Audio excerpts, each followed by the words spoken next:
everybody, how's it going? Yeah, so Shadow, yeah. So this is it's an interesting. What happened was so I did a time lapse video last night, finished it this morning of over in that screen of the crock pot, prepping the meat, cooking the meat, mixing it all up. I did all that on time lapse. I'll be uploading that as soon as this one's done.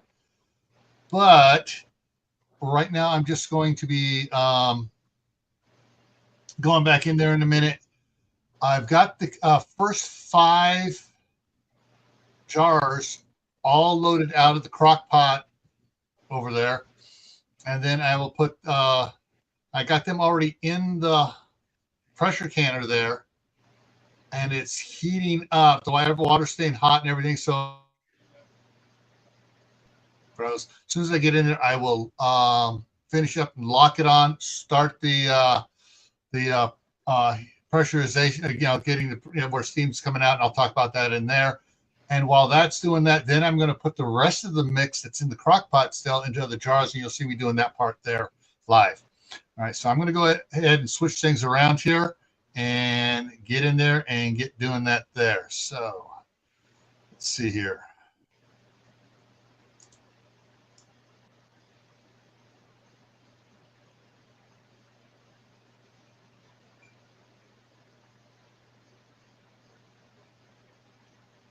All right, coming into the kitchen here. All right, so let's bring this over here. So I just make sure I don't. If I can get the cord here so it doesn't disconnect the power on it, because this sucker sucks a lot of power. So the water levels are in there and ready to put the lid on it here. So let me set the little hand swapping around here.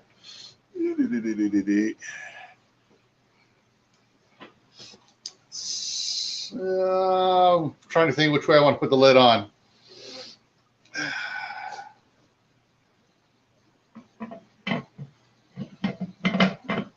Doesn't figure out which way I want the lid facing for one actually. So, there we go. That's down on there. That there, and turn this up here. Okay, so the flame is up now. I'm not going to put this on until this thing has been venting steam continuously for 10 minutes. Make sure that everything's up to proper speed. And that, what I am going to do now is set up over here. Oh, shoot. I'm going to figure the best way to get this to work right.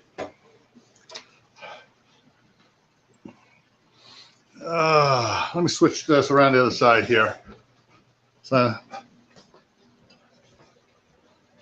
there we go. And let me put the legs down on the tripod so I can actually set it on the floor here and catch everything visually here.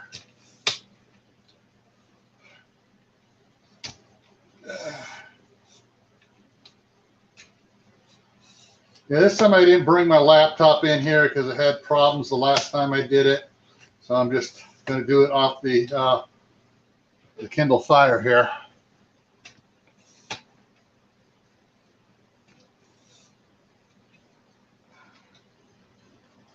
This is my cheap tripod, and yeah, it's beginning to stick and not work right. So there we go. All right, so I got that there.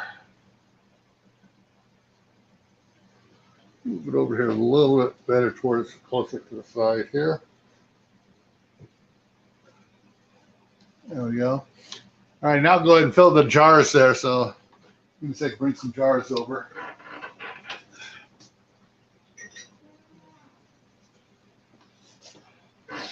So what I did earlier, I ladled off a bunch of the broth and stuff. So I could get the meat here ready.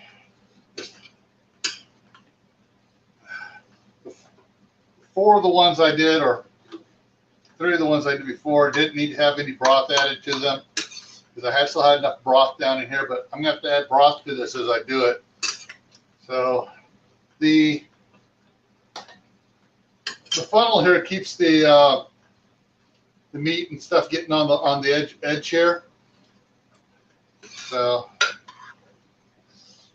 see how many of these I can do here.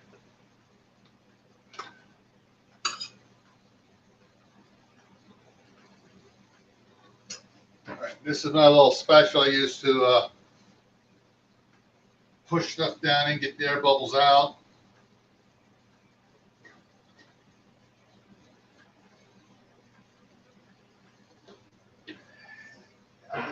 Ladle out a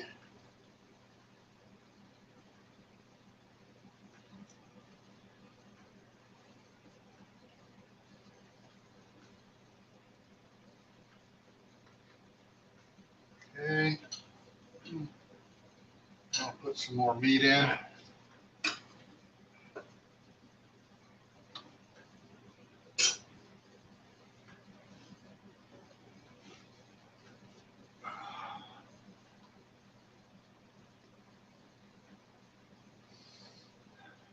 So yeah, getting it trying to get right on the headspace and everything. I don't want to. When I did the one Sunday, the last time I did this, I got just a little too much on a couple of these. The headspace was a little too close. It siphoned a little, but learning experience. So this is actually my first time doing it totally solo, because Tammy has taken a family member to a doctor appointment, and Mark's working today. Make sure that this lip here is absolutely clean. Lid on here. Where are the rings? Oh, there they are. So I'm bringing the rings over here.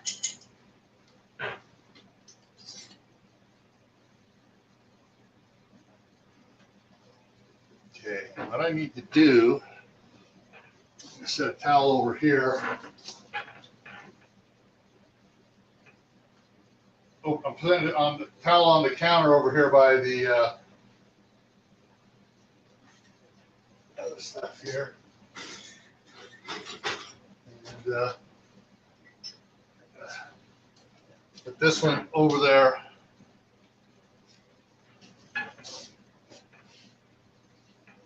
Alrighty.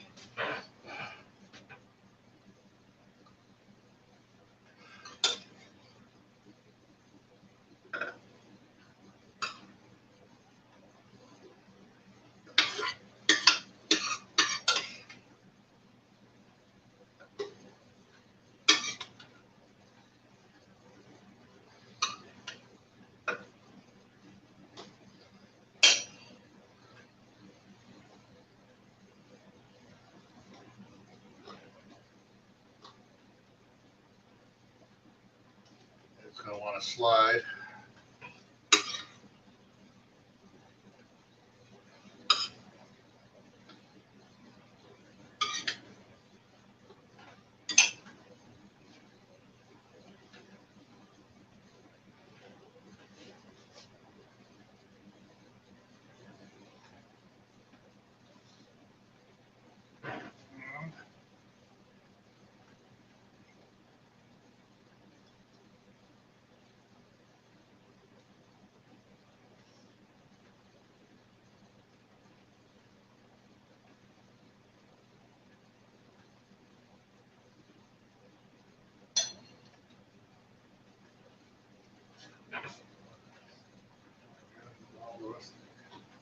More air out.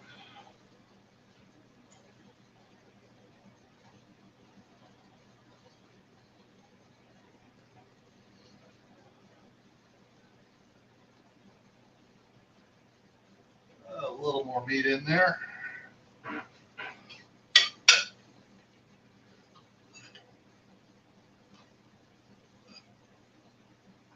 That should do it. I hope I didn't do that too full.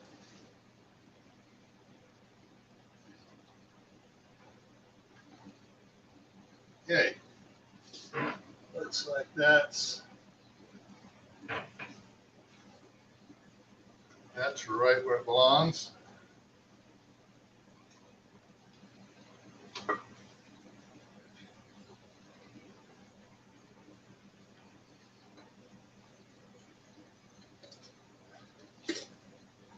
Okay, there's another jar done. Put it over there. All right, what do I got left in here? Not enough for another jar. So the sink.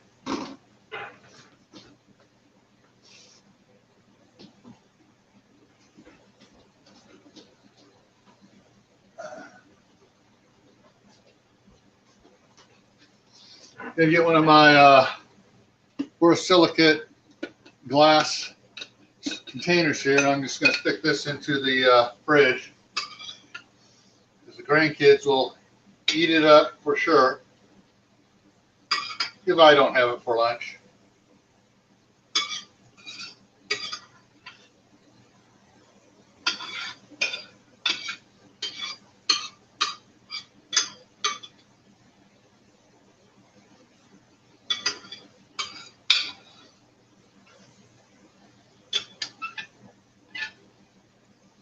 All right, take care of that. Put this in the fridge. Actually, I was going to set it out here on the counter here and just let it cool down. All right, so let's move camera around to the other side there.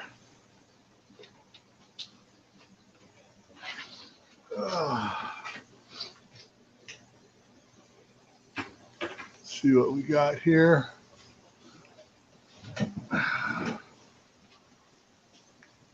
All right, let me go ahead.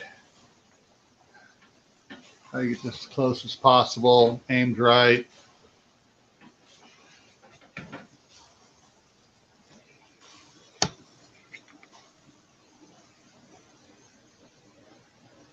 I'm going to make an adjustment to a couple of the legs here.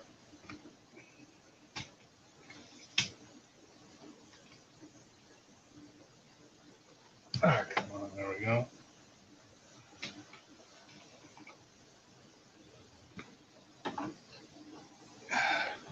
Yeah, earthquake, I know. Just aimed up and get this set just right. There we go. Get a little closer to it.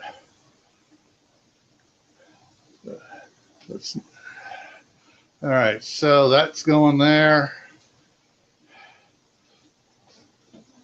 And all right, so that's going to take a while. So I got the other two jars here. When they're actually cooled down, I'll put them into the fridge. And Sunday, I'll can some more and start getting stuff cleaned up over here.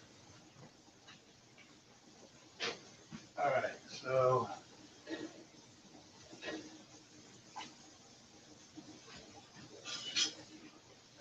this is cooled off enough. I can put it in the sink.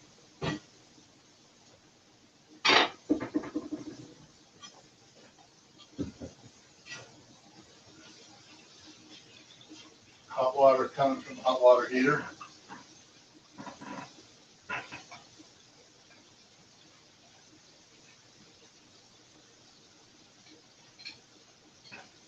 Try these other lids off here I didn't use.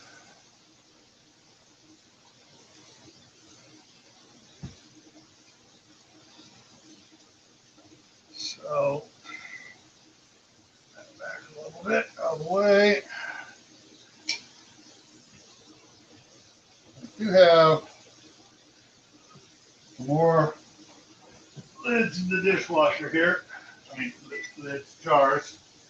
So I'm going to set these out here to dry, and actually I'm going to turn them on their side so the air gets in there, so make sure everything dries.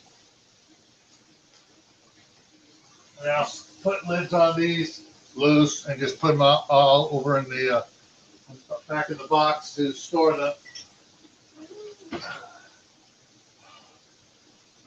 Those can finish air drying there. Other stuff up here. It's not hot yet. Not yet. It's hot. Put that in here now.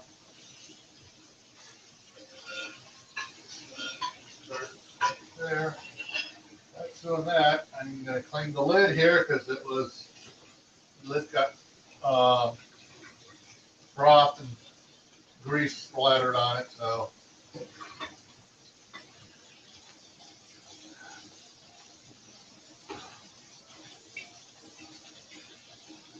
I love this type brush for it. Okay, we got steam starting to blow, but not solid. It's intermittently, and it is quarter of. Let's get this thing here done.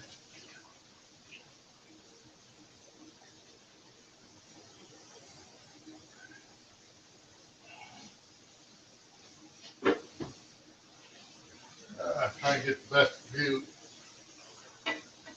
They're doing this. That in there to get cleaned up too. Whew.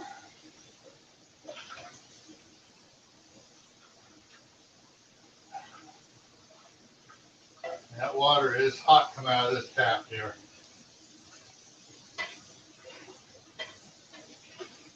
Set this off over here to dry.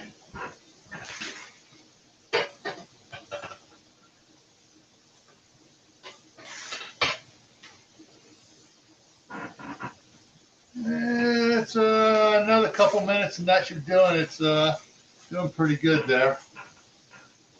All right.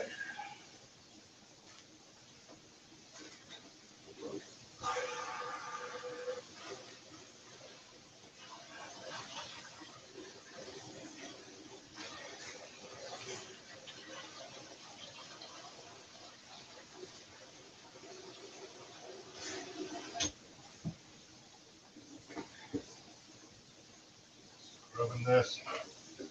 If I don't get this done, it hardens on you. Then it's 6 times as hard to clean it up and get this thing here done.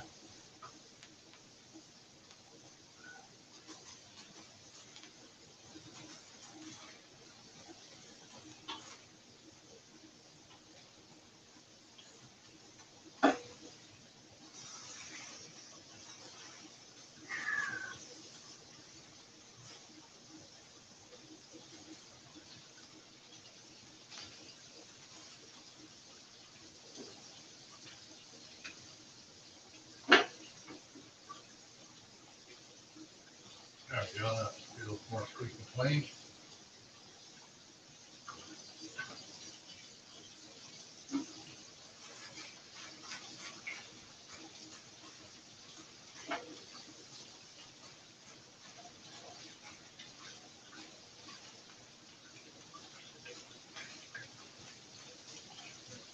There now.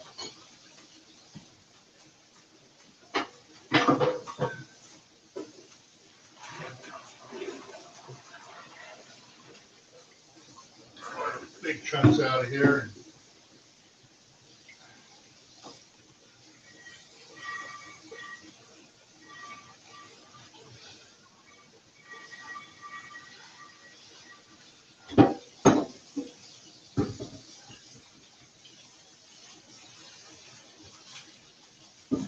Okay.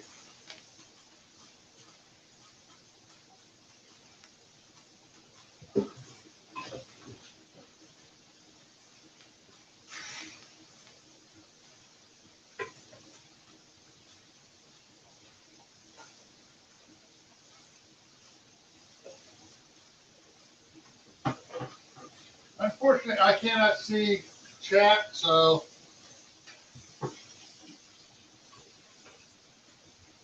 just go ahead and get this going. I don't have anybody there talking to me say, hey, somebody said this, somebody said that.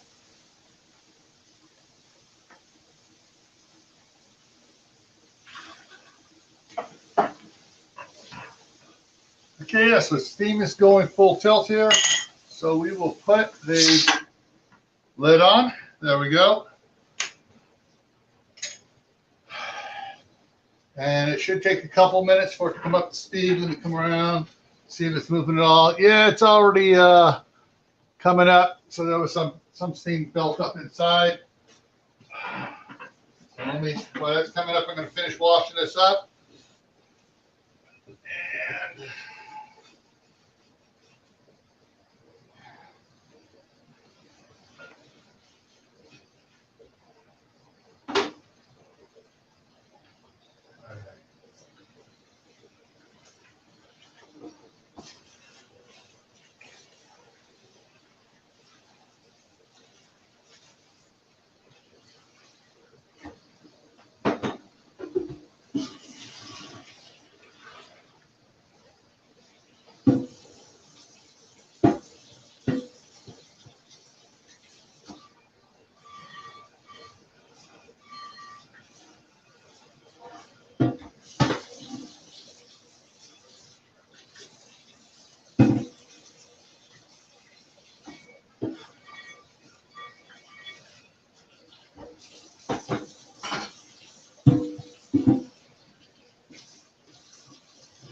outside all got on the outside here. All right, set this over here to dry.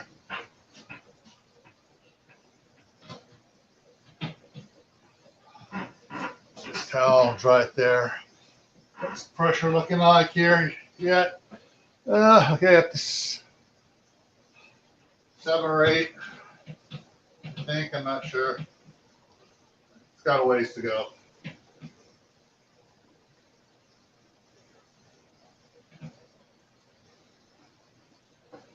I know I'm out of view. I'm over at the stove here drying off the crock, put it inside the holder there.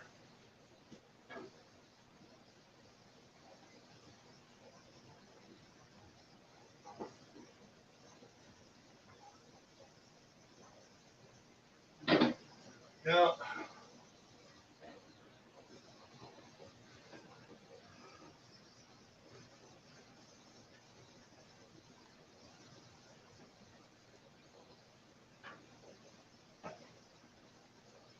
Okay. That'll finish drying there. Dry these so I can get them out of the way.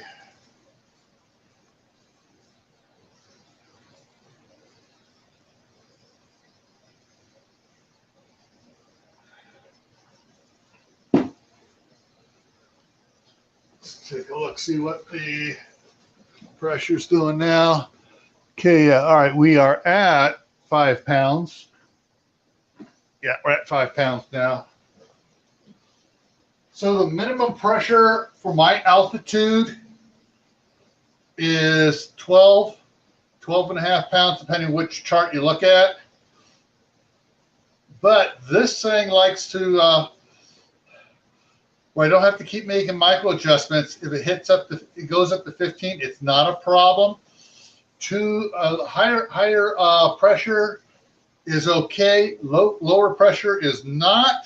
So like Tammy said, you know, so long as I'm above 12 pounds, 12 and a half pounds, it's all good. And it likes to sit at 15. You know, just the way it adjusts and everything, just likes to sit at 15. So I was adjusting it constantly Sunday morning when we did the other batch. Sunday afternoon when I wasn't live and I was just canning the last 2 jars and 3 jars of beef broth, I adjusted it twice. First time I adjusted it, it started dropping down below. I just barely nudged it, just a hair on the dial. And I nudged it back, it went back up to 15 and just sat there. Not even jiggling, because it doesn't start jiggling until it gets to 16 for some strange reason. Tammy says that works a lot that way. So I just, you know, left it at 15 and it worked just fine. And everything came out perfect. Didn't get any siphoning or anything.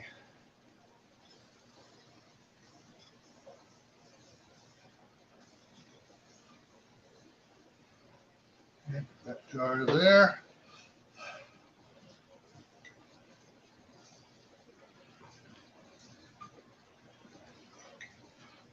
Yeah, Sunday when I do this, I'm going to use the other can. This is my mom's Presto that she got in the early 70s, like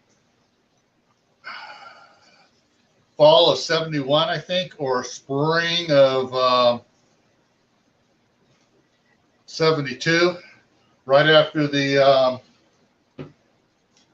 not the Northridge, the Sylmar earthquake in June of 1971. So all these over here for a while. I'll finish air drying these out here. Those are drying pretty good. Okay. All right. So see what that looks like. All right, coming up on 10 here. I can get the last bowl here done. The last couple things here washed up here.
I can really tell that the water softener is working a little bit better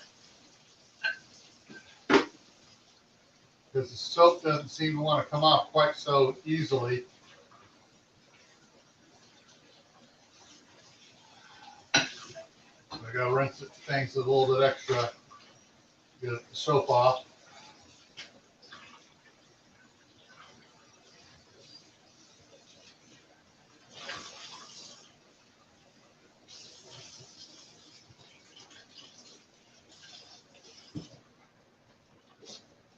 All right, there we go.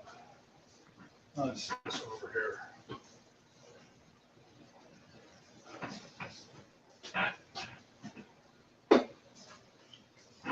All right, that in the trash. Okay, let's see what we're looking at here. Coming up on 13 to 14. Time to turn this down and see if I can get the balance just right here.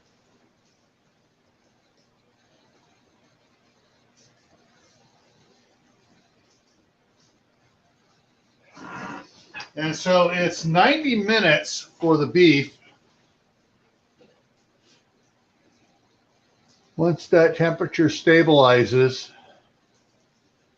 I could probably start it now since it's up there.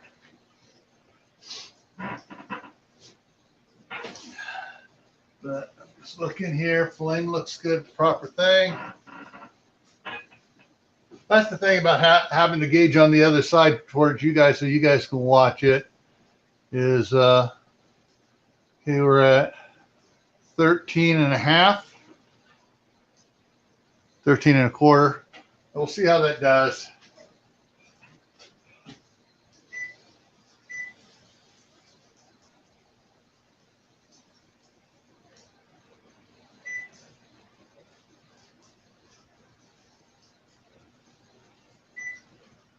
All right, so I got the timer going.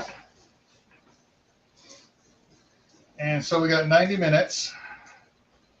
And yeah, make sure I got everything here. So I got extra towels out.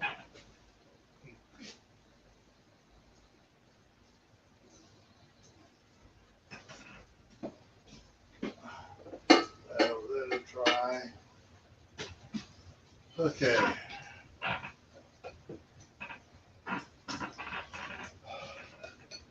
Actually, because there's so little meat in here, this thing is already cool. So I'm just going to go ahead and put this meat in the fridge for the grandsons to have later.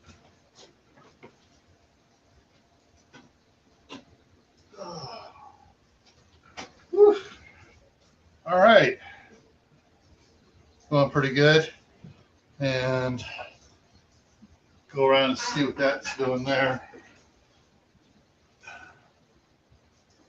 Up just a hair, it's starting to go down.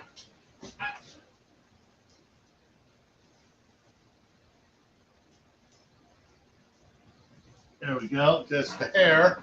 We'll see what happens.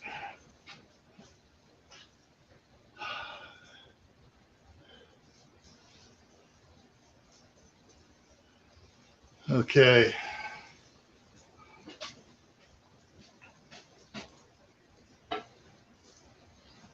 I finished hand drying the lid of the crock pot.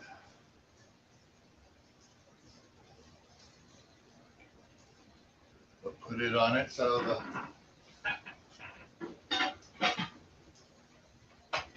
crock pot's now ready for another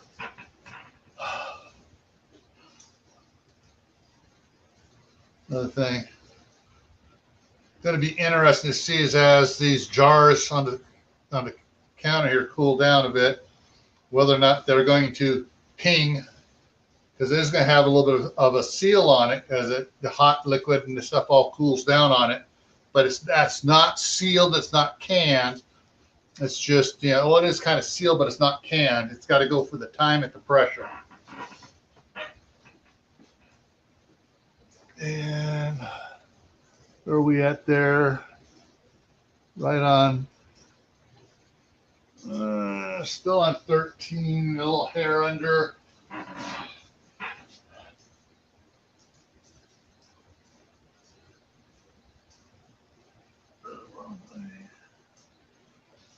All right, see what that does. All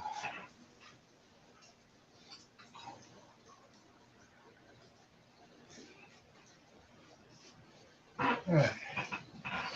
Hey, if you didn't see one of my unboxing videos where I bought a bunch of the stainless steel tumblers, trying to get things a little bit healthier around here, eliminate as much plastic as I can, but, you know, unfortunately, the way of the world, you know, it's kind of hard to get rid of all the plastic you need to.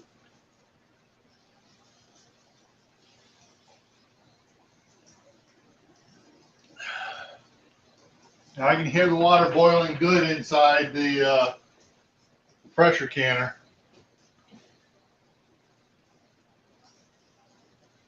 Let me look at it here. Now it's moving on to the upper side of 13. All right, that should be good. I'm going to slip on back to the office.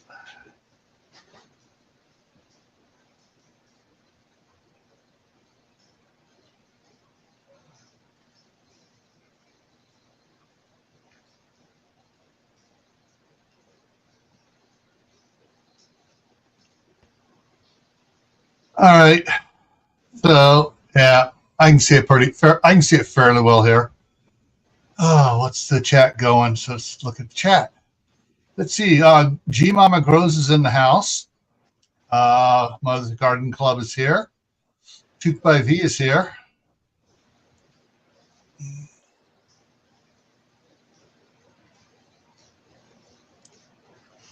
Yes. Yeah, you can't. Tammy's done several videos on canning chili, plain hamburger meat, hamburger meat with just water added to it. Otherwise, it dries and gets kind of weird. Hamburger meat with broth on it. I prefer to put the broth on it because that way I can always use the broth to make a gravy or something like that. I think I hear a slight echo because my voice is carrying down the hall back to the kitchen and being picked up by the camera in there, which is my Kindle Fire. And let's see here. Looking at the comments here.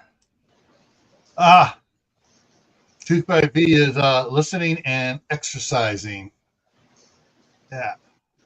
So I got something special for you guys here. I'm going to do it here. And if I can get it pop up, I'm going to gift. I can gift 10 free 30-day memberships. And, you know, that gives people an opportunity to go over and look at the members only videos of the playlist. And drop that down.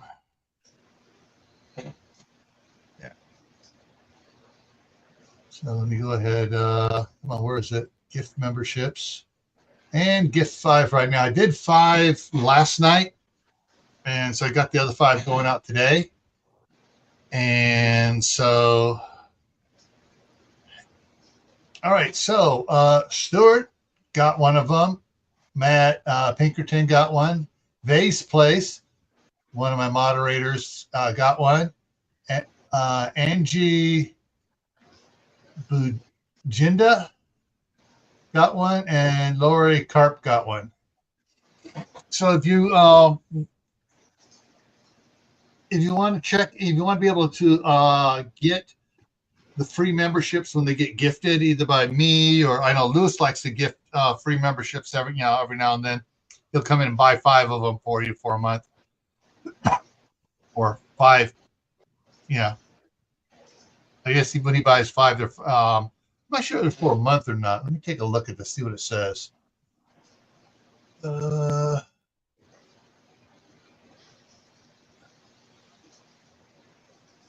Yeah, it's yeah. So when somebody like when Lewis gifts a membership, it's a 30-day membership.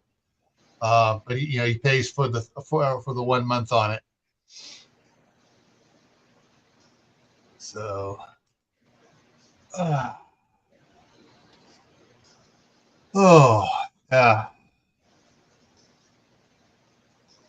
Mark's out driving around. Oh man, I take one of my caffeine and I forget the other stuff on it. It's supposed to be good for your brain. That's gum things here. So I was up until 12:30 last night prepping everything and getting the camera going on that. So, let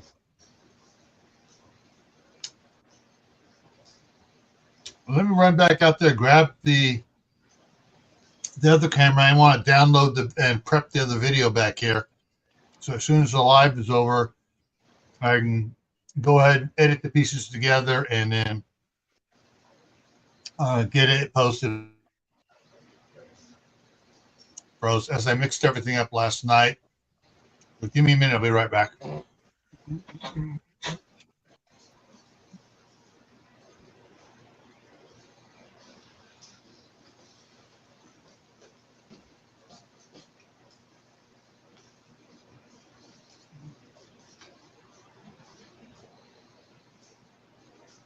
All right, seems to be holding on 14¼ pounds, which is good.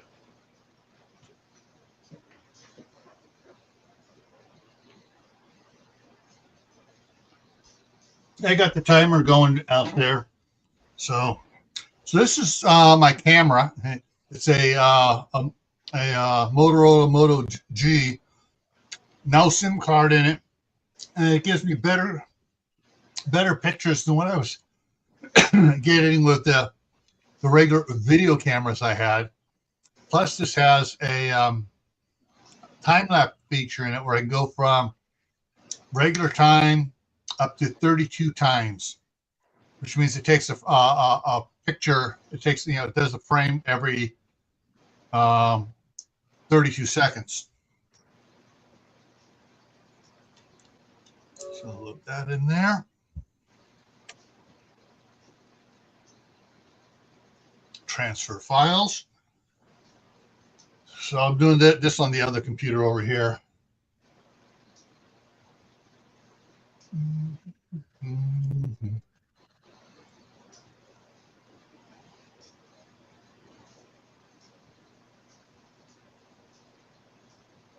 So this is the Moto G stylus camera is what it is.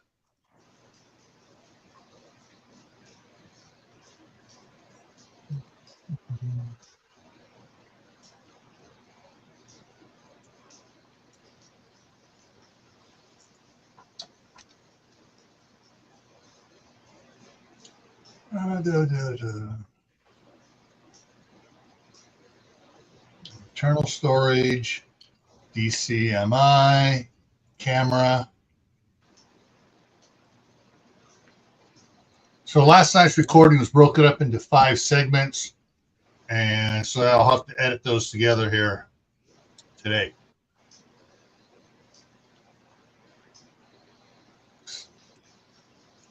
and paste those over there. What I use to make my mix, and I explained in the video, but I got the McCormick's original taco seasoning, and it calls for 3 tablespoons per pound. I used a 10-pound chub, so the last batch I had 30 tablespoons, and it just wasn't as flavorful. So this time I did 4 tablespoons per pound, and then about 3 or 4 extra tablespoons, because that's what was left in the container. I just dumped it out when I got down to the bottom there.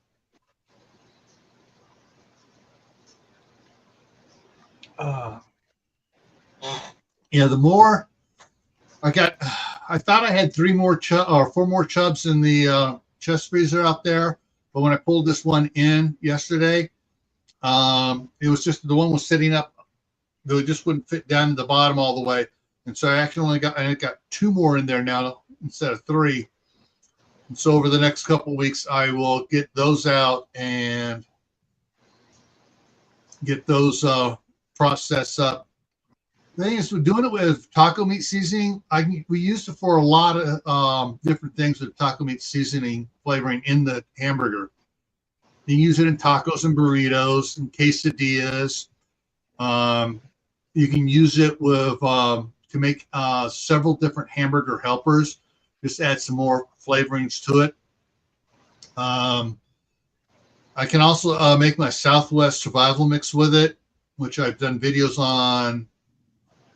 I'm not sure if I've done videos on both channels, but I know I've done videos for the Southwest survival mix over on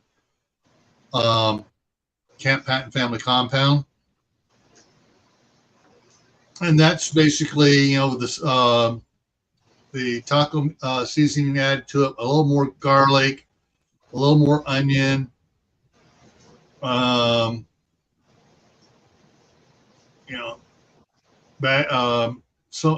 of the small 1 pound bags of frozen niblet corn to it, couple cans of diced tomatoes, couple cans of black beans, couple cans of navy beans. And that's usually what it all up, cooking it up. So that turns out to be some pretty good stuff here. All right, we got 9 people still watching. Hey, all. If you can help me out, make sure you hit the thumbs up. It helps me out with YouTube's analytics and gets the video pushed out more. Okay. Yeah, downloading the overnight video, the 4 short ones, the intro, the exit, and everything else they did on it, setting things up. Those transferred really quick. That long one, it was only like 13 minutes long for the time lapse, but it's taken a bit to move it over. I see Aiden here still in here. Gave me a thumbs up. Thank you much, sir. Oh.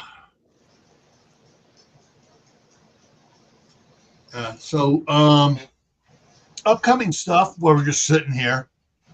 Oh, there we go. It finally transferred everything over. So I can take the phone off and I can put it on the charger here and charge it up. Yeah. During the night, I had it hooked up on there, but for the last portion of it today, it was disconnected from the charger as I was moving stuff around, getting the Kindle, the big screen here. I had to put it on that power charger in there because it has the 10-foot long cord and able to move it around, but it dropped it down a little bit, which was surprising. Cool. Thank you very much, Shadow.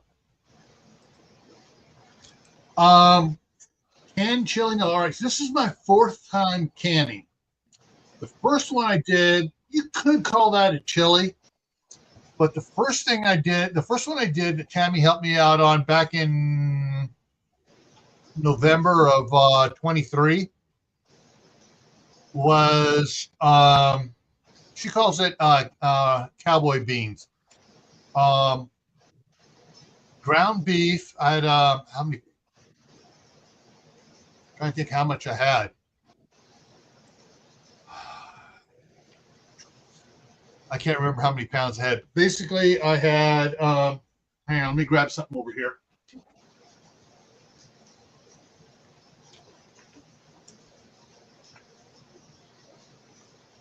I think it was 2 pounds of ground beef, and okay, pressure's getting up. I maybe need to go back in there, and the jiggler should be going. No, the jiggler's not moving yet, so it's holding just below 16. That's when the jiggler starts moving, which is still fine. So I have several cans of this from Scout Camp that were left over, and they told me to take it. So I took this, and I took. I think I used 2 pounds. Yeah, probably 2 pounds, maybe 3 pounds of hamburger with it. I wound up filling. I was able to can 13 pints in the pressure canner, in my mom's pressure canner here, and in fact, that's what this is the picture of here. This is the picture that I used for the thumbnail for that, because there's the open can of beans and stuff, and I did the mix up in that pot there and canned it, and so I got 13 pints sitting in there, and whatever was left over, I put it in the containers, and the boys. The grandsons ate a bunch of it, and I think I froze one of the a couple bags of vacuum seal bags for it. But my wife and I are still trying to find a copycat recipe for the Denison's chili, because that's the chili we really like. Nally's, we don't like Nally's. Skaggs is and several of the others are The Denison's one is one we really like, and so if we ever find a good Denison's copycat recipe, yeah, we will be canning chili.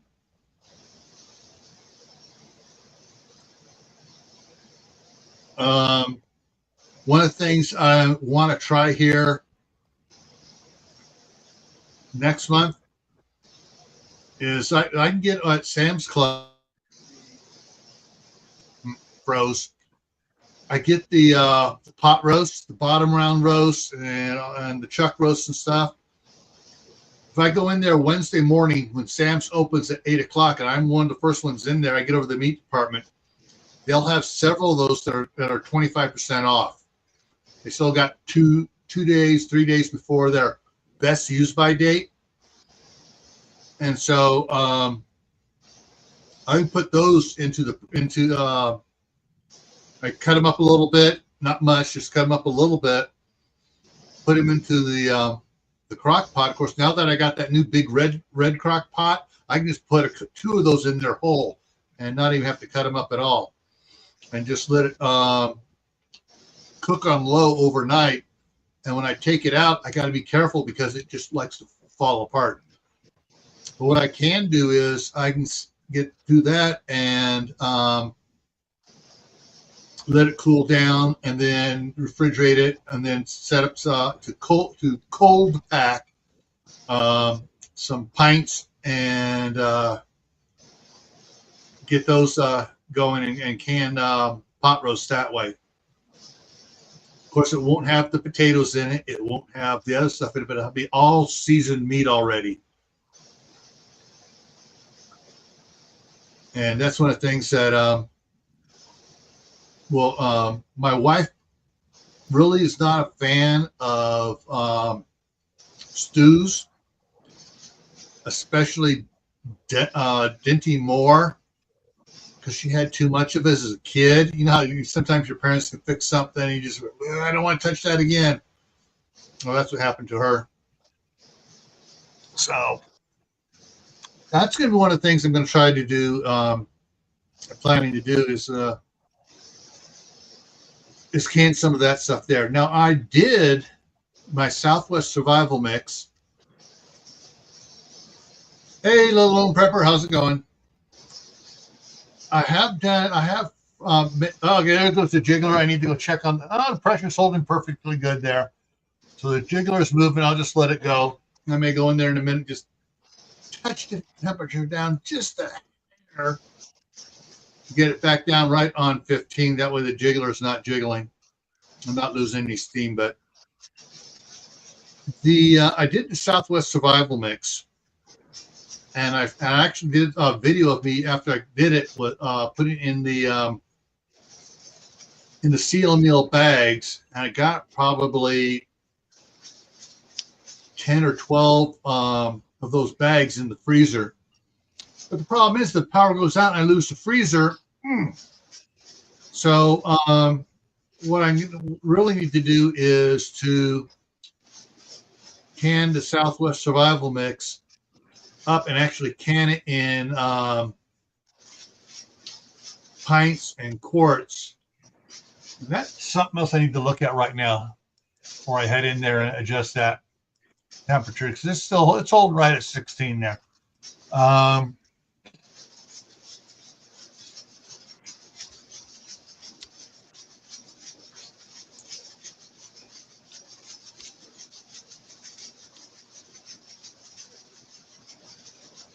Let's see.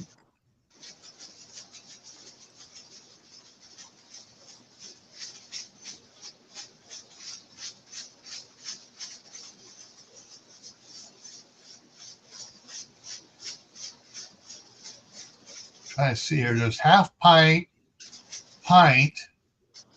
quart.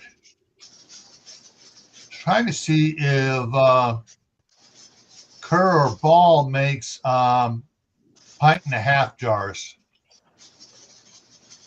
I thought I've heard people talk about it.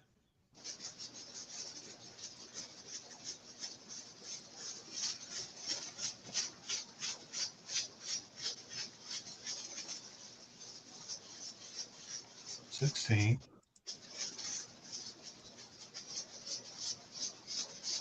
So yeah, 24-ounce jars. There's some ones for sale here at Walmart.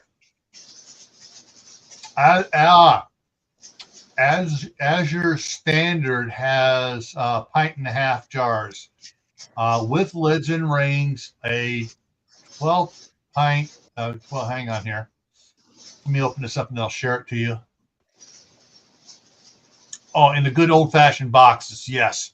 So let me go present, share screen. So they have the 24-ounce ones here, and they got the cool logo on it. $16. And the Azure Standard ones are trying to remember. Tammy knows who makes it for Azure Standard. They also, the same company makes it for Azure Standard, makes the ones for Superb. They're American-made jars, heavier duty than Ball or Kerr or any of the other brands. And it says here they claim they're tested at 10% greater strength than the competitors. So, yeah, the pint and a halves might be something I might be interested in getting a bunch of. All right, let me see if I can share that too. Where do I got? Choose another folder. Where is canning? There it is, canning right there. Share that to the canning folder. Yeah, they make the jars. I'm not sure who makes the lids for Azure Standard, but I believe the lids that Azure Standard had been making is what the they may get it from the Amish. But all right, let me go back to this one here. Yeah, okay. It's that thing's rocking. It's sitting right at 16 pounds. I'm going to go back in and adjust it down just a hair, and I'll be back in here in a minute. Oh, Urban Garden Chronicles. Welcome, welcome. Be right back.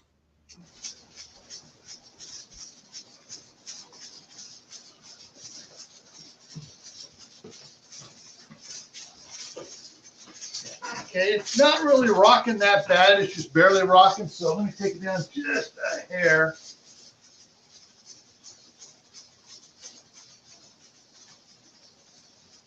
Oh, too much. All right, we'll see how that does. So we got it.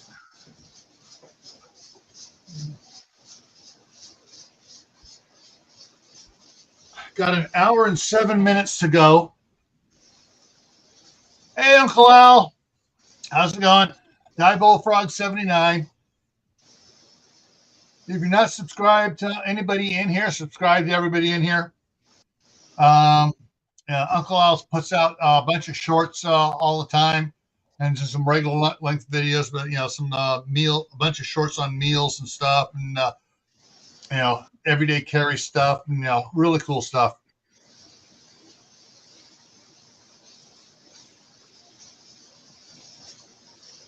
So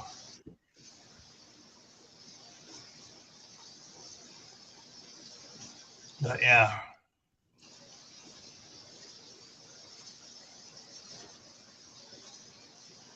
Found it was interesting that when I switched to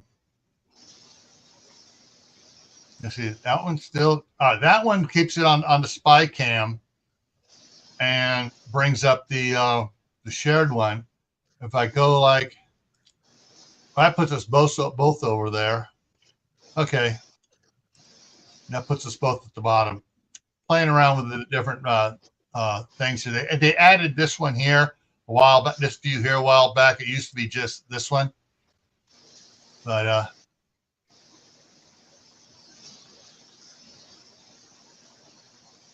so I'm gonna have to see about getting that. I'm gonna see. I think maybe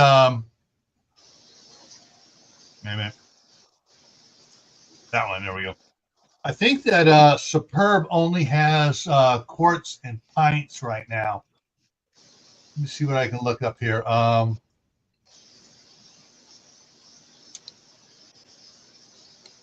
Superb.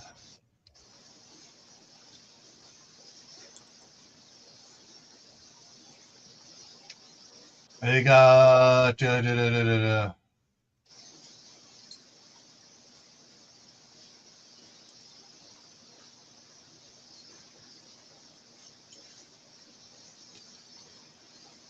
all right, so there we go.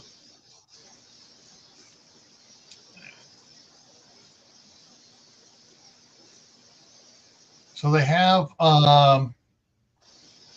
12-pack of pints and 12 packs of quarts, and I was trying to see. Well, that's regular mouth and regular mouth on those. And then they got the canner kit. They've partnered with All American Canners to do a Superb canning kit. So you get yourself your All American Canner, which is the 910 canner. Let's take a look at that. That is the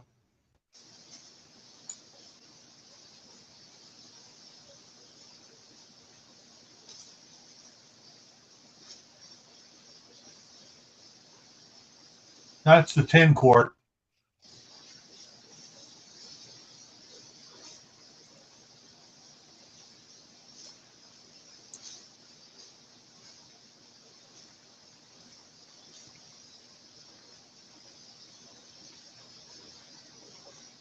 And when you buy the jars and stuff from Superb, it comes in 2 plastic things here to protect the jars. I mean, they're there at the shows, kicking the box around, and the jar's not getting broken because they got the special thing in it, but you actually use, you can turn it around a little bit differently, use it as a drying.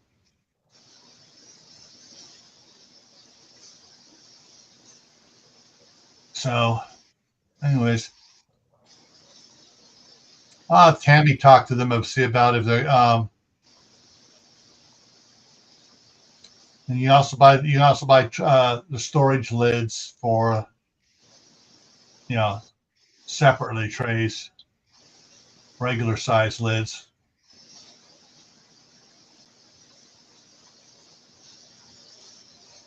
Let's see if they do the look at this and see that there's two sizes.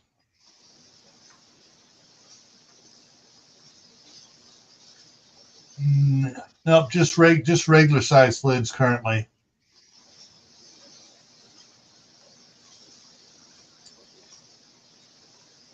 All right, let's see what it looks like. Okay, the jiggler has stopped moving, but it's still like at 15.5 pounds, which is good. That's perfect. That way I'm not losing any extra steam out of there. And that's working that way there. But yeah, I got a bunch of things I need to can. Anyways, I pick up at Winco out here. Winco's out here on the West Coast. You have Washington, Oregon, California, Idaho, and Nevada. And that's not what Winco stands for. Winco stands for Winning Company. They're employee owned. When you hire on there, you can your retirement, you start buying shares of the company and stuff. They have a store brand of the broths, both chicken and beef, and when it's on sale, it's a killer deal. Normally, it's super killer deal when it's on sale. I think I got 13 quarts left in there of the beef, and I got 8 quarts of the chicken. I need to can those up because even though they have that come in the boxes, and it's got that plastic lining on it, so I want to get it out of that plastic lining and get it into the jars, so it lasts even longer than it does in the plastic crap. No, it wasn't raw packed. So what I did last night, and I'll be editing this video soon. I can't get into the computer to edit it right now because it will screw up the live stream. I did a video starting last night where I took 10 pounds of hamburger in a 10-pound chub from Sam's Club, added taco seasoning to it, mixed it all up, put it in the crock pot, added 2 quarts of beef broth to it, mixed it all up, got it going, turned the crock pot on low, and cooked it all night.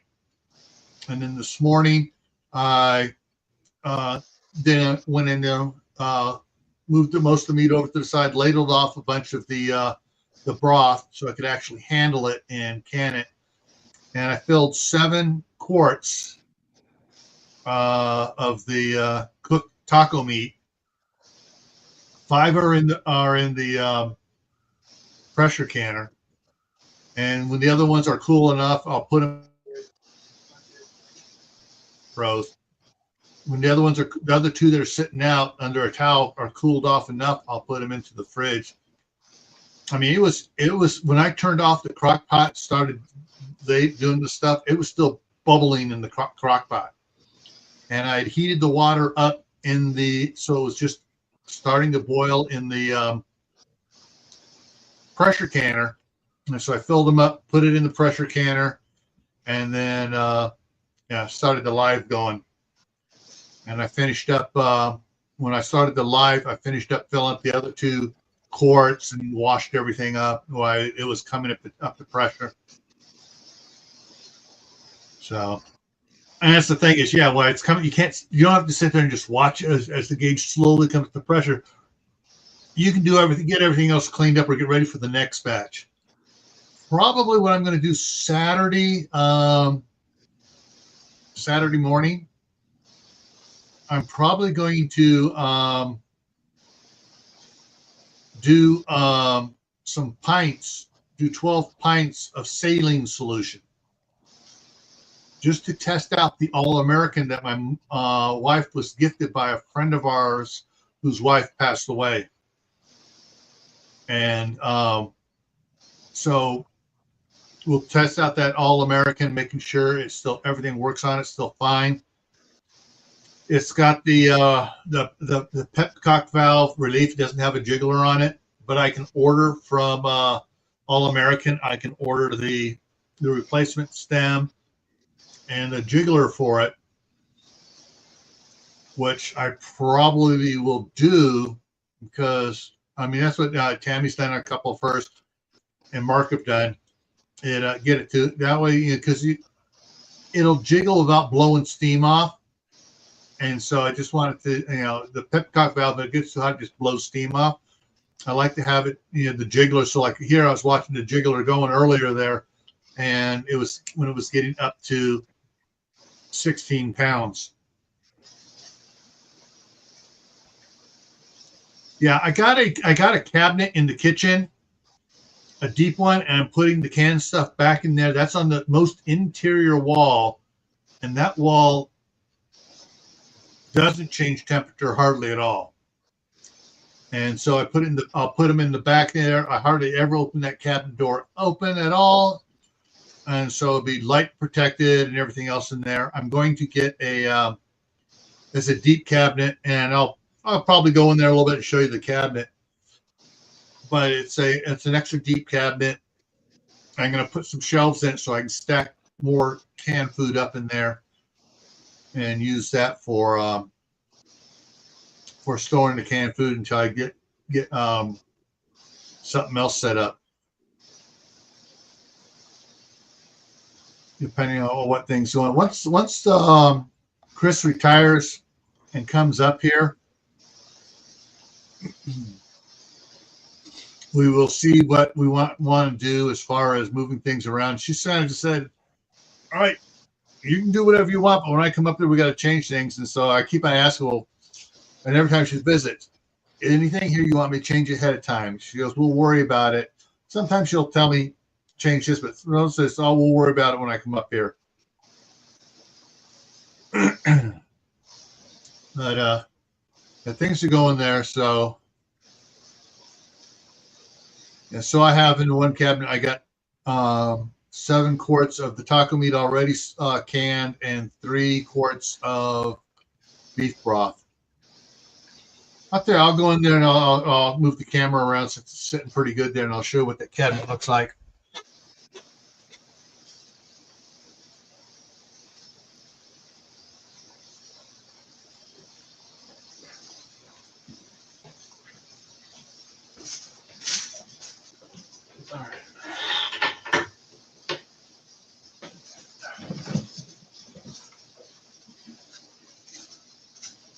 All right, so that's the deep cabinet, and you can see it's deeper than the other cabinets.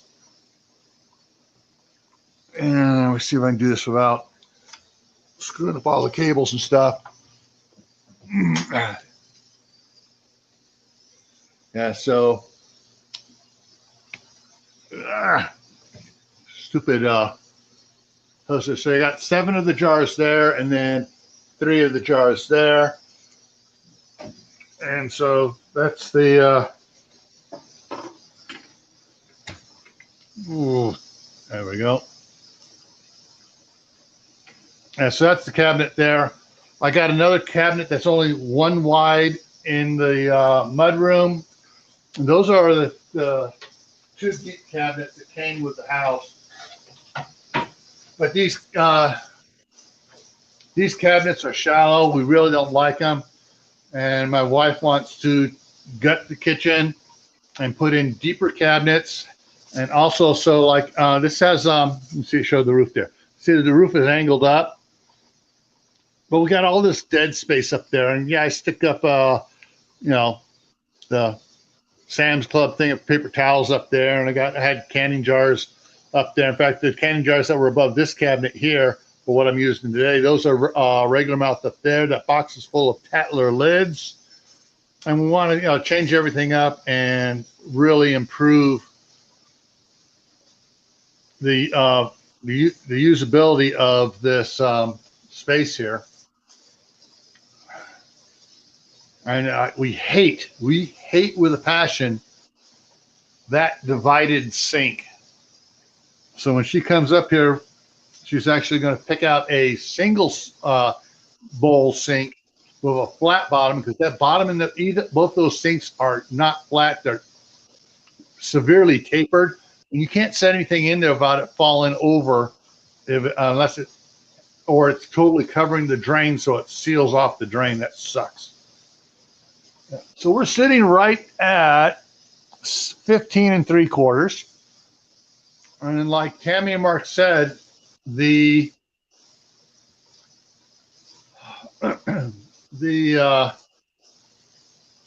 a minimum pressure of, like, this stuff for my altitude is 12 and a half pounds. But if it goes up to 16 pounds, it's perfectly fine. So the thing that we can't change is the time. So I'm looking at the timer here, countdown timer. I got 52 minutes and 3, 2, 1. So I got 52 minutes now. 52 minutes to go, and then I turn it off, and then I can begin letting it cool down, and we'll see whether or not anything's siphoned. I do not smell anything, so that's a good sign right there. I go in the back here.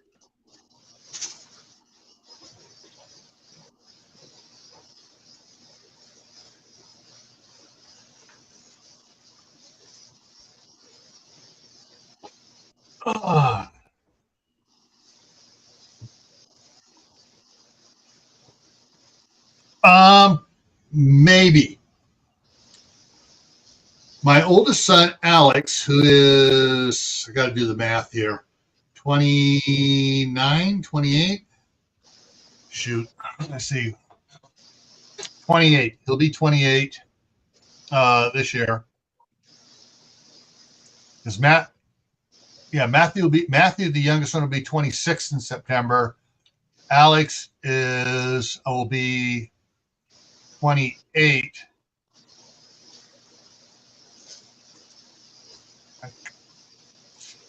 I have a brain fart here. I got to figure it out here. Okay, so 99, 2.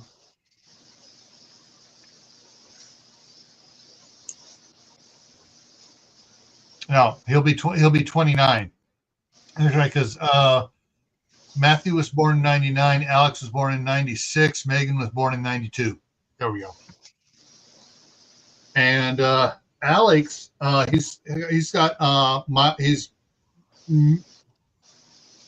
on a spectrum for Asperger's, not autism. So, but he works up at Walmart. He got his degree for architecture, engineering, and AutoCAD and all that fun stuff. But because he's on a spectrum, he doesn't want to go. He decided after he got it, I don't want to go into a office having to deal with idiots, as he said. So he works up at the Walmart on the graveyard shift, restocking, and he's one of the few that he said that they haven't moved around, because he's in charge of the pet area, all the pet food area and everything else. And he keeps it absolutely immaculate up there.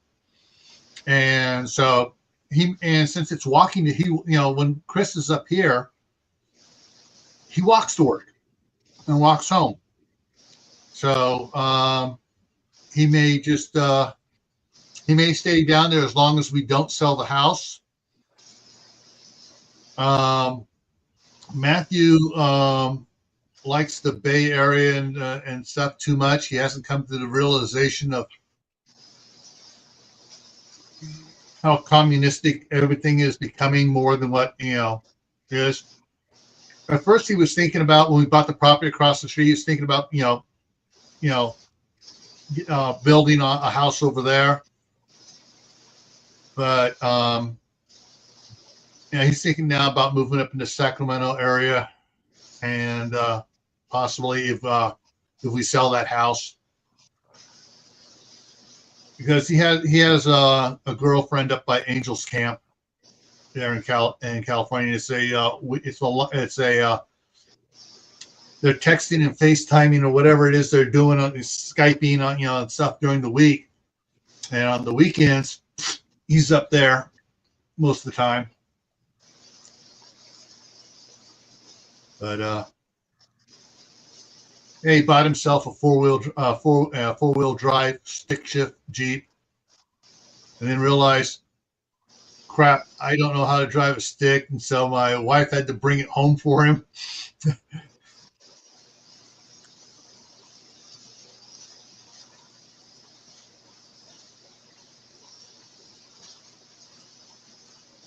Renovations on that. The other thing too is Chris's mom is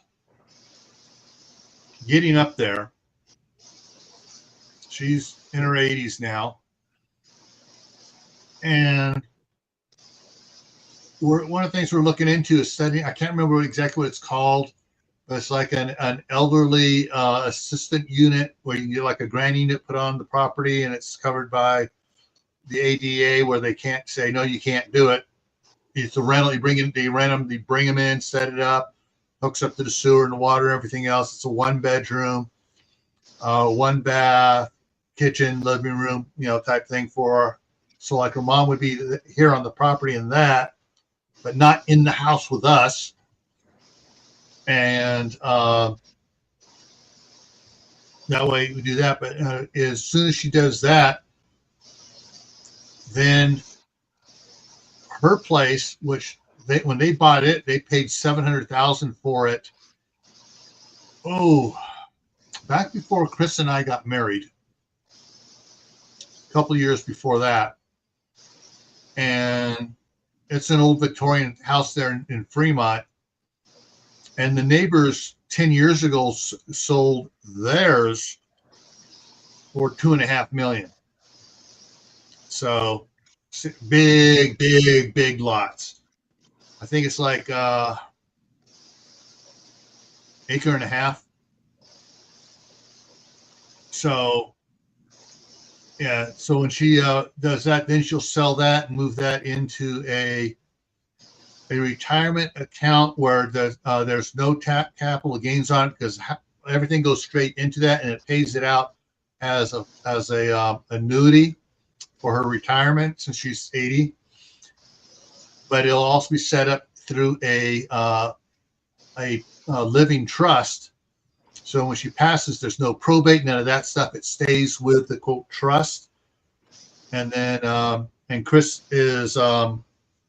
will be the executor of the trust, and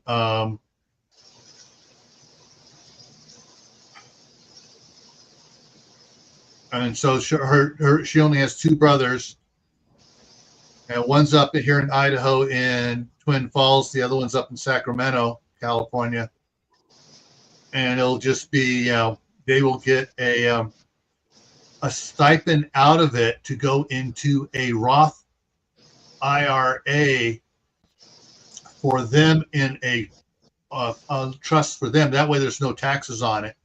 So it goes from the one trust to the other trust, no taxes on it again.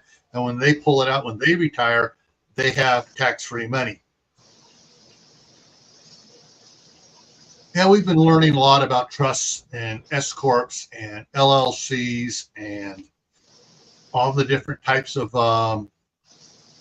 trust, land trust, retirement trust, Roth trust, all these type trusts going on and stuff.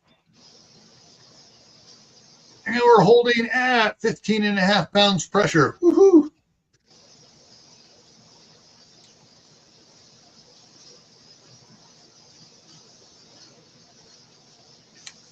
Yeah, I know. Dry a stick. I like sticks. So it's just we did when he was learning to drive. Driver's ed had only automatic vehicles in schools. At the time, we had all automatics. I had when my parents when my parents sold their property, I didn't have a place to keep my my two stick shift trucks, and so I had to get rid of them. But otherwise, you know, they all would have learned to have driven a stick shift. But yeah, he went and bought a stick shift Jeep because he had a bug up his fanny about it. Oh, I need to have this one here. And he couldn't find one that was an automatic. It only were stick. So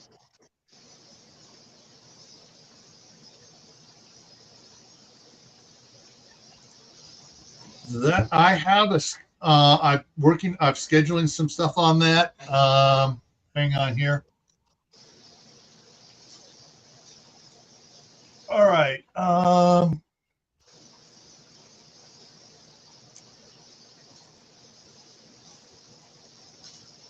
When am I doing? Okay, I'm going to be doing a members only financial planning video. That'll be members only for a month, and then it'll be turned open to everybody to look at. But I also have, where did I put it here? Come on.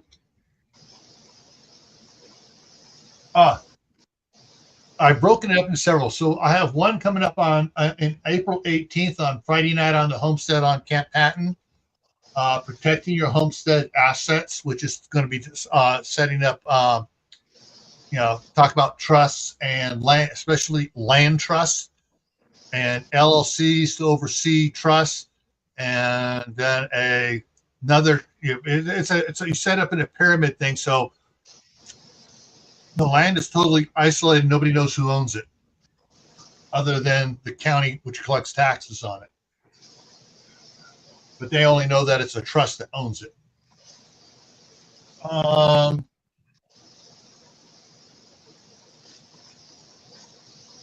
Where was the other stuff on here?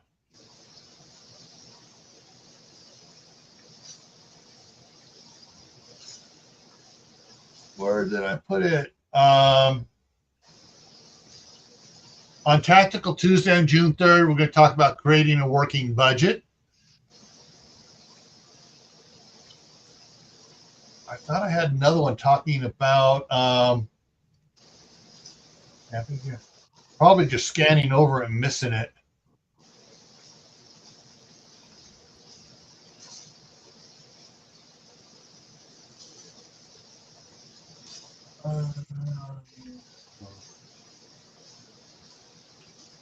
Dang. So I got stuff scheduled out into July already.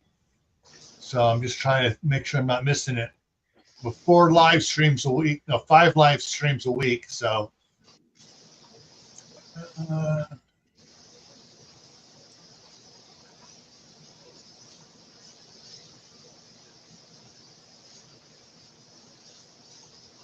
so I guess I just have the one training video that I'm going to be doing here with Chris, and then the other one. Here's the other one. On April 8th is do you have enough life insurance? And that works for the same thing, because I've been following a bunch of lawyers and stuff, and they have people setting up the hang on, let me get the proper name here for you.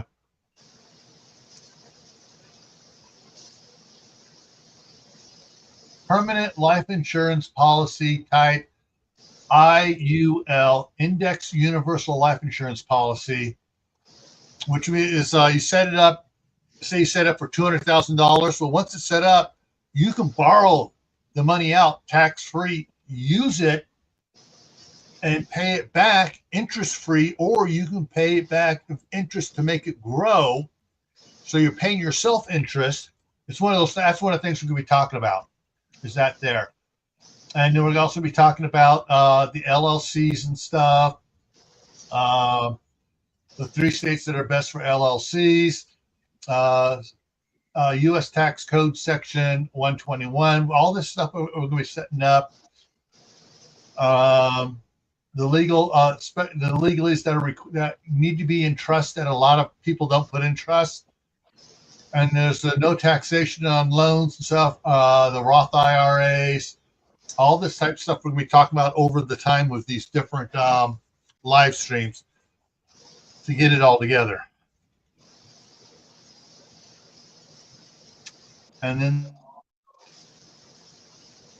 for those that are interested in it, the USDA has zero down one-time construction loans, one-time zero down land loans, and there's several channels where they bought the land using the USDA loan, bought the land, got a second loan to build the house, and she had the Amish build the house, big barn-dominium. I actually love looking at that thing, and then build a barn beside it.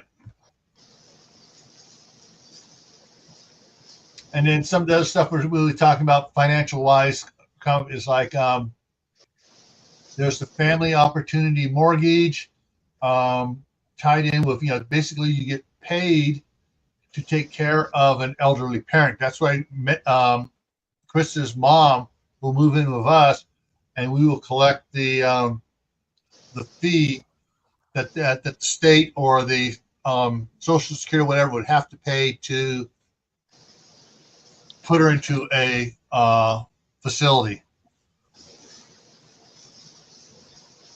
So there is a lot of things going on. And then the other thing is too here, as soon as Trump does it, then we got to talk with our daughter on her boys. And once Chris is up here, then Megan get the $10,000 a month federal aid thing. They set it up for homeschooling. And since Eli is on the autism spectrum, then what the school district's getting now, Megan will be getting to for an aid to teach, an aid person to help work with Eli.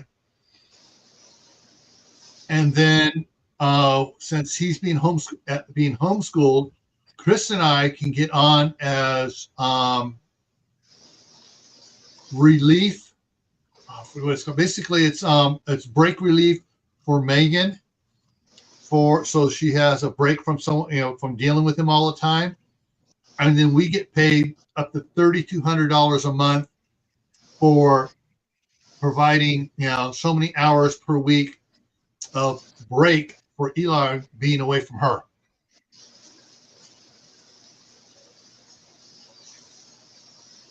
So there's a lot of extra income options.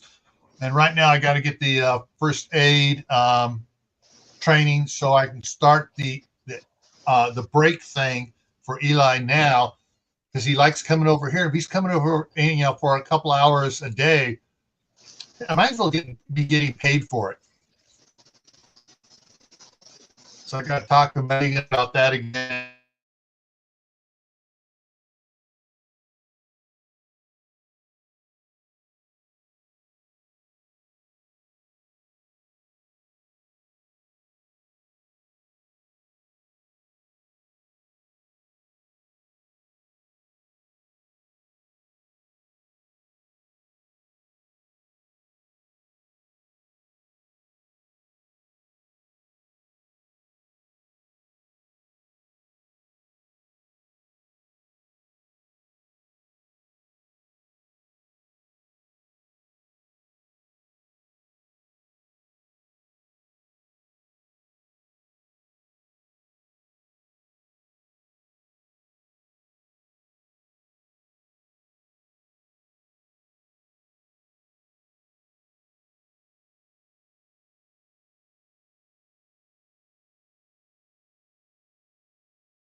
Okay, talk to you later.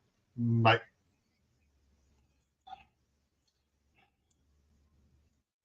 Yeah, so lost internet here. So let's see if I can get stuff going here. I got to go connect the other one up as well. So give me a minute while I run into there and get the other one set up.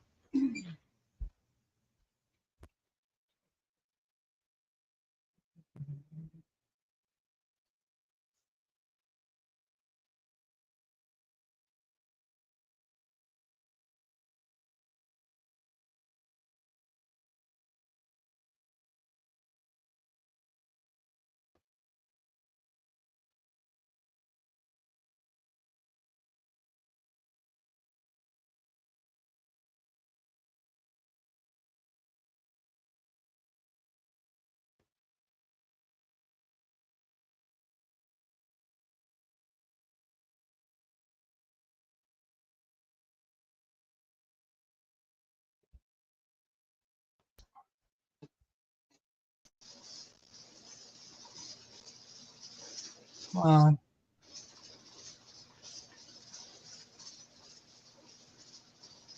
Why is it not adding it to back to the?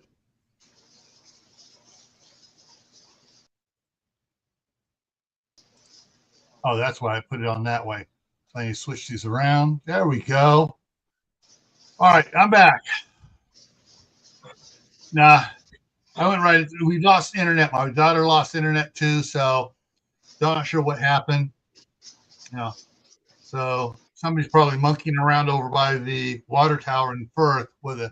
It's sitting up on top of the water tower over there. The broadcasting for the internet. All right, so back and got that going. And let's see if let me check to make sure everything's back here. Uh, yeah, that went in through. So that there's going there. Yeah.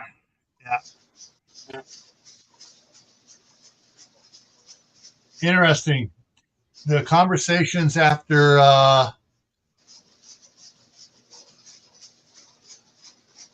that's interesting here. Let me see. I gotta see if I can fix this thing here. That's not showing all the conversations. Yeah. All right. Now it's showing all the conversations.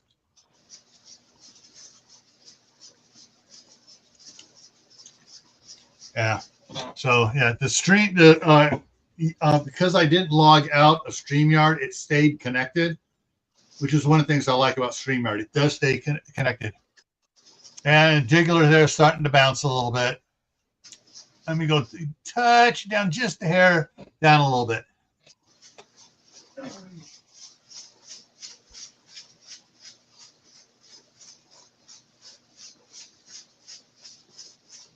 Yeah, it's just bare. It's wiggling more on the camera. It looks like it's wiggling more than it actually is. It's just barely moving. So let's see if I can carefully. There we go. That hair should bring it back down. Of course, every time I step on the floor here, it wiggles it. So these are the two extra ones. They are cooling down, so I can put them into the refrigerator, and I will can those later, either Saturday or Sunday. And I'll do more quarts of broth. Let me do something here.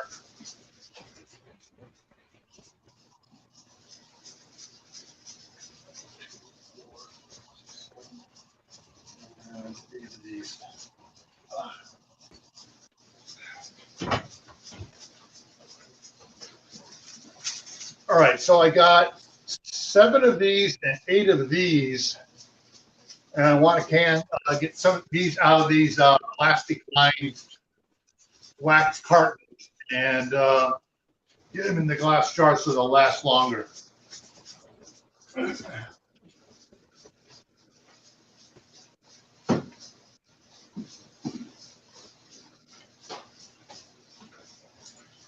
Actually, I'm going to show you something. So this is my mom's Presto.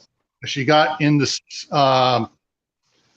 early literally 71 or 72. Over there is a 21 quart American canner that a friend of ours gave to my wife when his wife died, and so it's well used. Got some, the staining and stuff on it. So I'm going to have to check it out. I'm just going to can some saline solution in pint jars, and if it holds, nothing leaks or anything, then I'll start using it as well. Because I could have a second canner sitting right there, and I could be running 2 canners at once. And that's the goal. So we'll run 2 canners at once here one of these days. Center right. Sitting at 15 2/3 pounds. We got 25 minutes to go.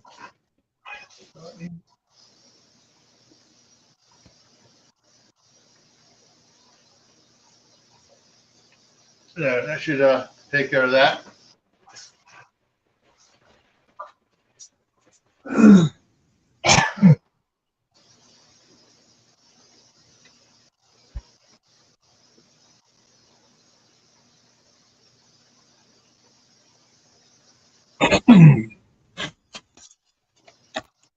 So the gum I've been chewing, you've seen on some of my live streams and stuff.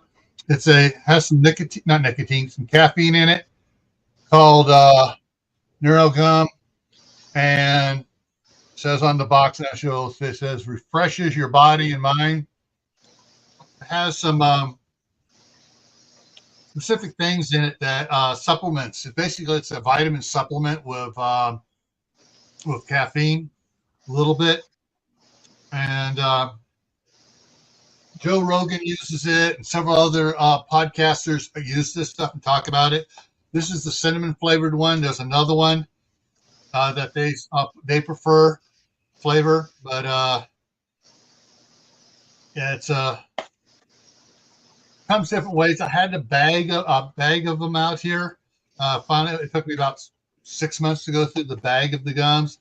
They come in little packets in here. It comes with how many in here?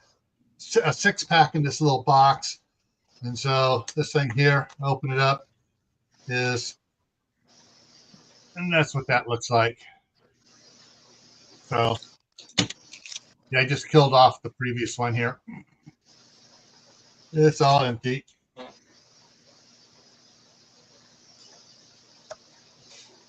That over there.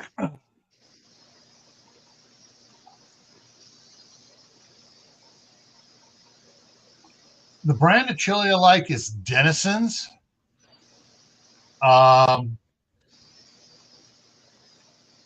It's not.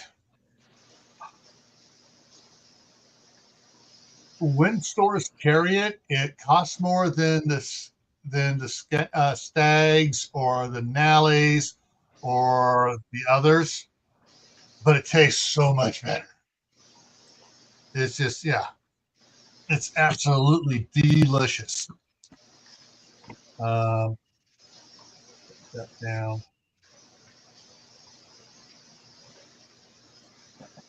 Yes. Chili. Oh, wrong one. Oh, I got to redo. Shoot, I got to redo this. Hang on a second here. Got to reshare the screen because it kicked me out.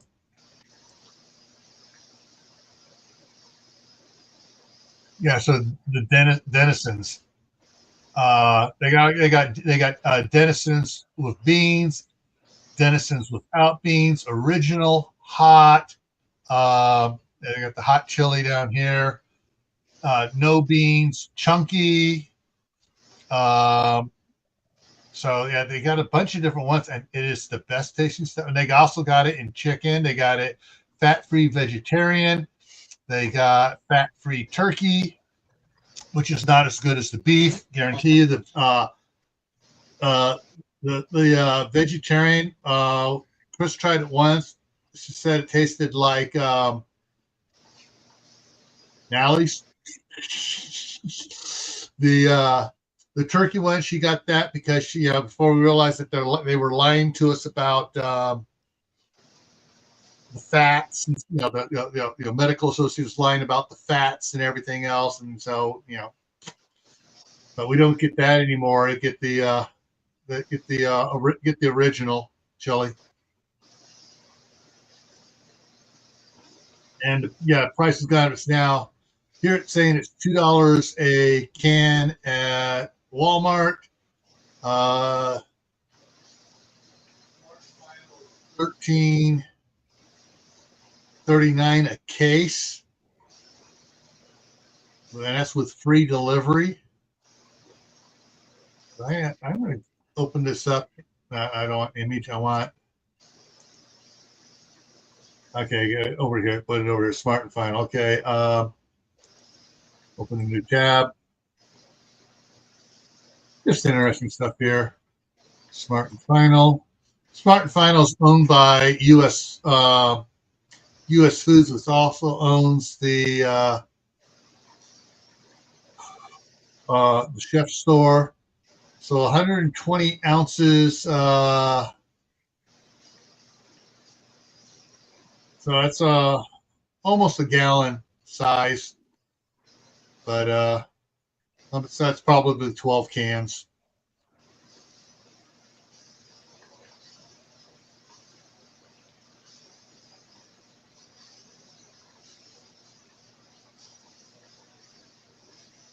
Yep. Go ahead and close out some of these windows here.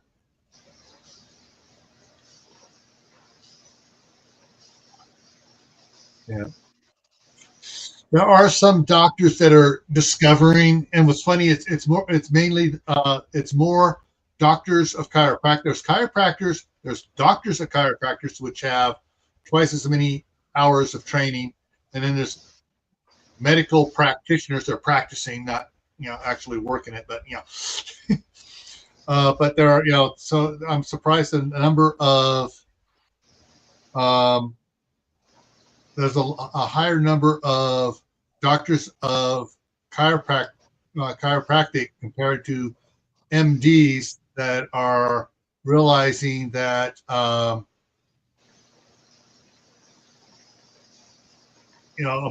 type 2 diabetes or type 2 diabetes and type 3 diabetes being Alzheimer's and to mention that all are ways related, and that we are not herbivores. We were not. The human body was not designed to be an herbivore, and they're finding out that there are certain things that you have to get from meat, that vitamins and stuff that you can't get from any plant-based foods. Well, cows are plant-based, but I mean by eating the plants themselves. Hey, Lewis.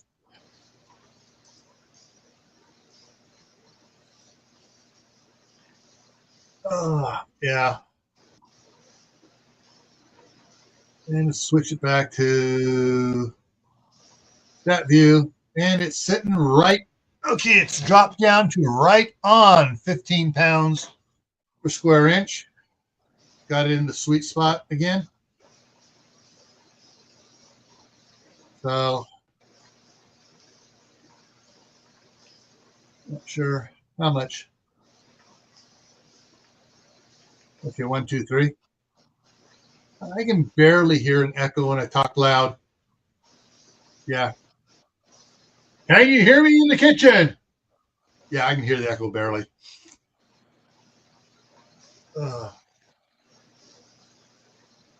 So hopefully everything will done out. On my indoor garden, things are shaping up. I haven't even looked at it this morning. Actually, I probably should go in there and take a quick look. So excuse me while I check it out to make sure the light timer came on right.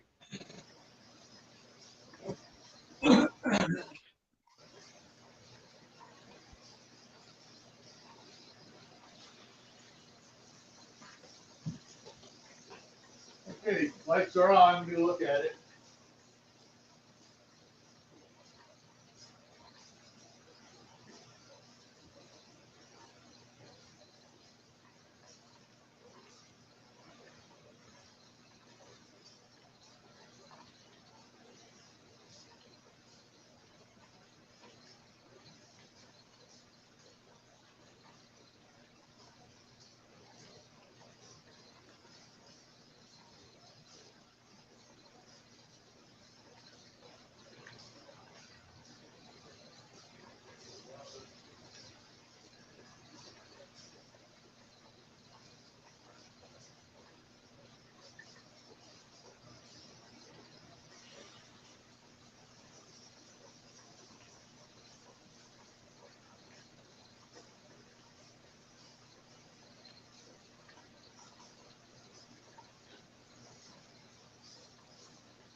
All right.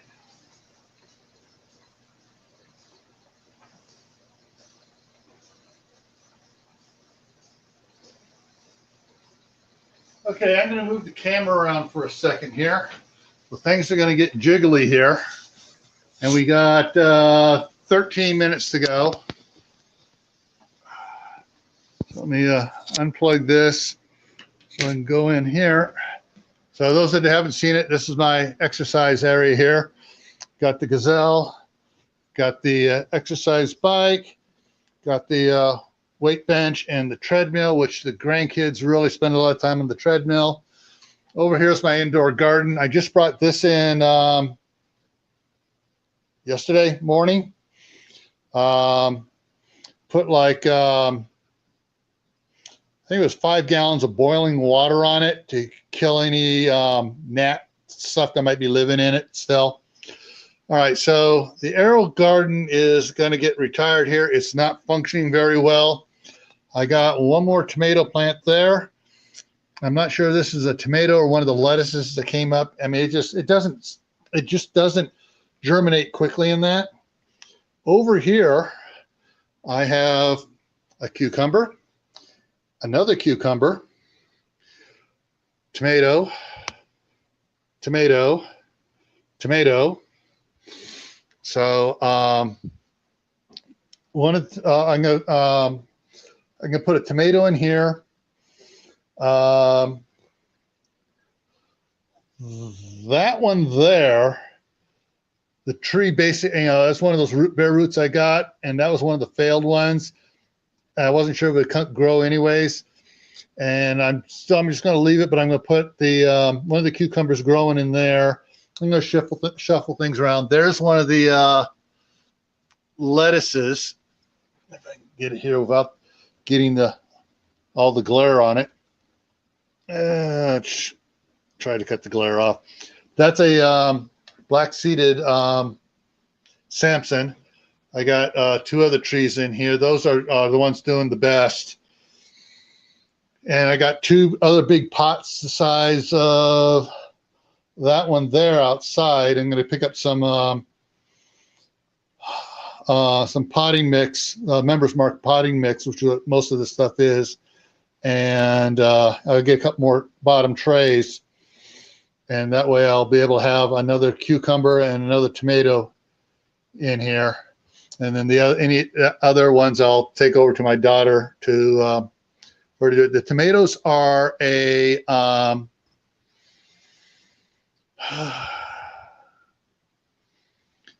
they're a cherry tomato. They're not a bright red, but they're not an orange. They're kind of in between an orange and a red. They're what my wife had this last year, and she gave me several of them, and I saved some seeds from them. So that's my indoor garden here going, and got my timers there set up for things to come on and off. And yeah. All righty, let's go back in and plug this thing back in. It's already dropped 2% on the power. So yeah, so this is the crock pot I cooked everything in. This will it's getting some buildup. I scoured it. I'm gonna have to put some vinegar in to clean it. So we're down to 10 minutes. So we put this across here, and we're at, get a little closer on it there.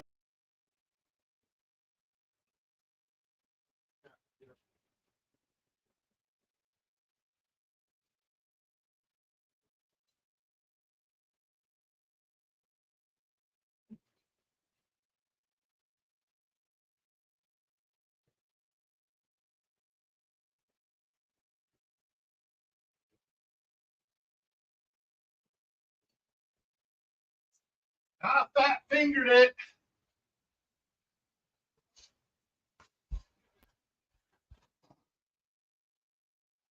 When I was holding underneath it, I fat fingered it here. So let me see what's going on here. I got to go back out there, and I got to try coming into it again.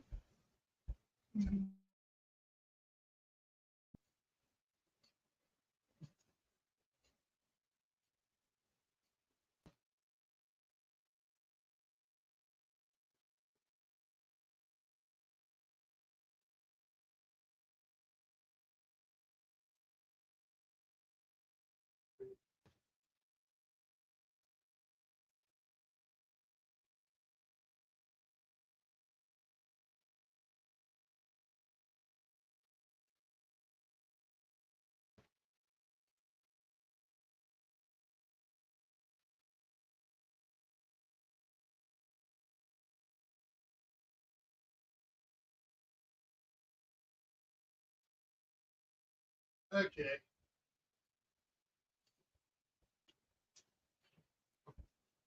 It did a back page on it and tried to go to the, there we go. Come on, add. Oh, that's why I'm reversed. Nope.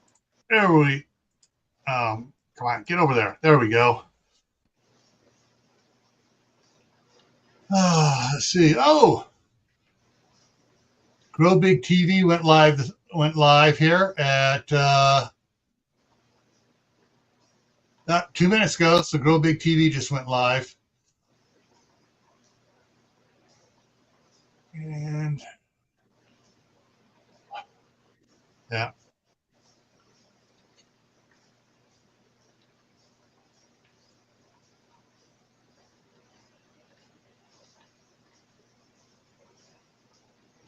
Yeah, it's basically on the bottom of the fire. It has the 3 view buttons, and I was holding it underneath, and my thumb slid across and touched to the previous. And I went back to the previous live stream, which was from Sunday, and that's why I had to go back out there a second time and try to get it going.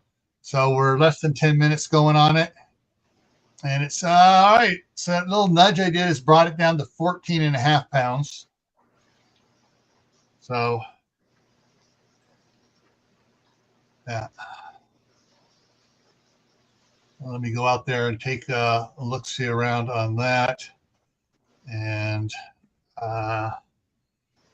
do the time countdown timer there. Let me go ahead and close that window out there. And I got to check one other thing here real quick.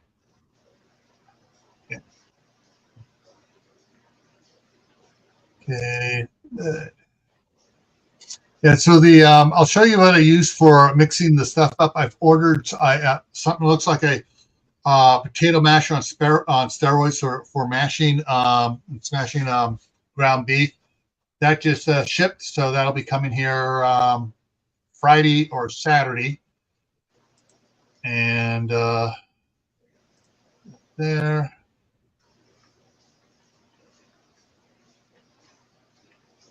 Save that to there. I got some emails I want to get out of the way here real quick. That, delete. Oh, 2 toxic mushrooms grow in the San Francisco Bay Area East Bay parks. Well, I don't eat fungus, and neither does anybody in my family go out there and pick wild fungus. So Don't need to worry about that. Harbor Freight flash sale. Ooh, your February creator newsletter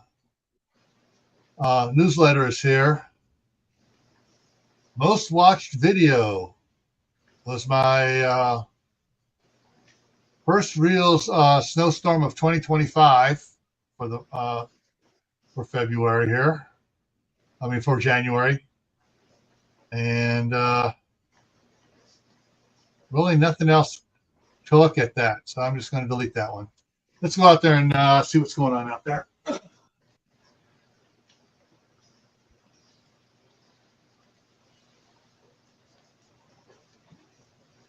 Okay, we're at 4.5 minutes, and the pressure is down to 14 3/4. So that's going to be good there. So this is yeah, so I got 4 minutes now left to go.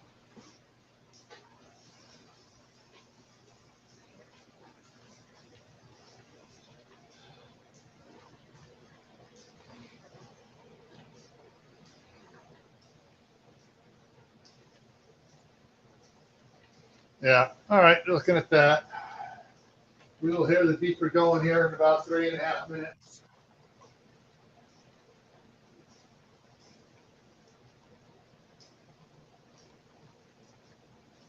Yeah. Spinach, I tried doing it in those bigger pots I was showing on the thing. You got to have spinach requires lots of light. I mean, you got to have extra grow lights on it. Otherwise, it really gets stringy. At least for the stuff, the two different types of spinach I tried 4 years ago. And I was just starting it early, and I had lights on it. I had to put more lights on it because it was just getting really stringy. And I had transplanted outside. I couldn't grow it indoors. And once I had it outside, I had to put some stakes next to it. It finally took a while to strengthen up and get the thing doing it. In an arrow garden, it might, if I was to do spinach in my arrow garden, I'd only use one pod. But yeah, it's one of those things yeah, it's one of those things is that the arrow garden's not, in my opinion, is not big enough to support something like that. I'd probably have to get a one of those square arrays that have all the different types of LEDs in it, like the arrow garden thing does, but a whole bunch of them on it and stuff to be able to grow spinach indoors. Same thing with the rainbow chard and Swiss chard did better than spinach indoors, but it also gets big. You got to keep on top of pruning it, not printing it, pruning it.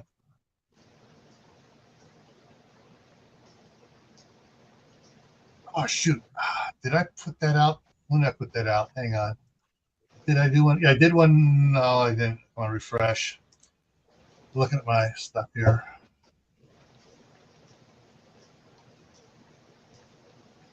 So on this screen over here, I'm doing the checking on my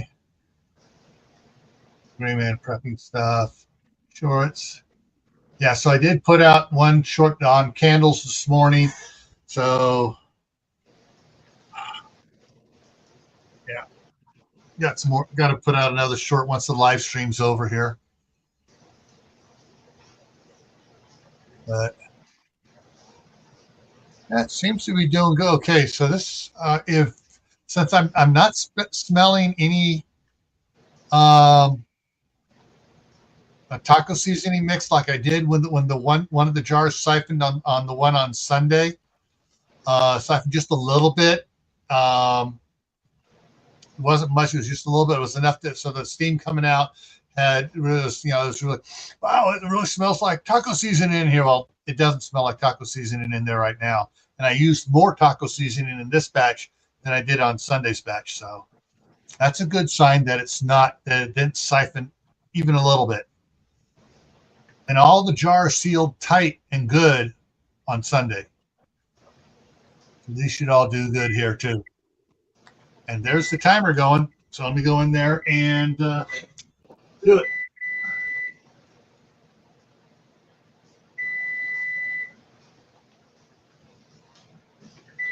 All right, turn this timer off. Turn the fire off.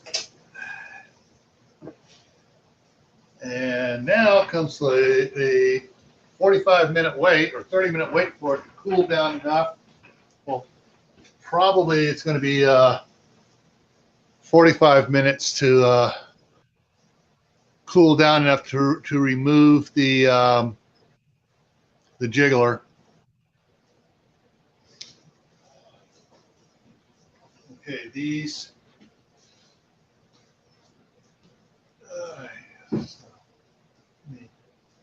Do some work over here. Well, that's cooling down. I'm going to take care of the other jars over here that were washed. So I washed 12 jars. So I got 5 left here. There's 5 in there. There's 2 more here, which are slowly cooling off. Okay, they're probably, I want to keep them covered, just so they don't cool off too fast. Better safe than sorry. I'm going to set these.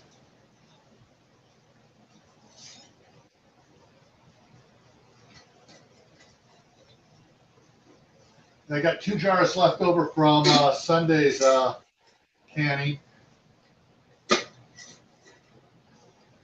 So I'm going to put these in the other room here and with those.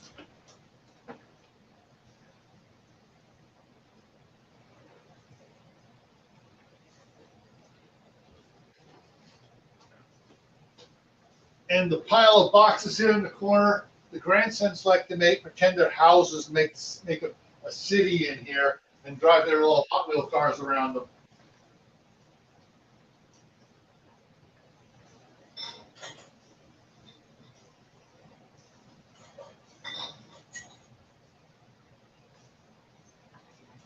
All right, yeah, my grandsons have very good imaginations. Okay, let's get this set up so that when it's done, I can put those out. So I want to use, actually, I'll just use this one here because that one's the right size. I can get 7 on there or 5 on there, 5 more on there, no problem. So, all right, and what's the temperature doing now? Oh, hang on.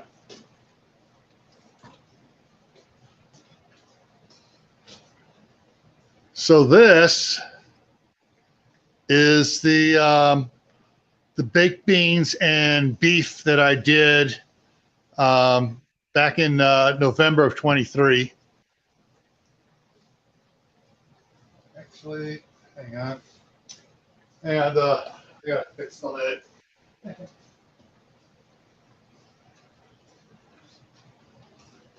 So what I did was I used for marking the thing on it, I'm using dry erase and I just brushed it. 23. There we go. Yeah, the dry erase one, so at least that way I can reuse those. Those are the good, the lids on that one were the good lids from back in the 70s where the rubber is 3 times as thick as the modern day ball lids are, or even the Kerr lids, you know. So I mean, those you can definitely reuse once or twice or 3 times.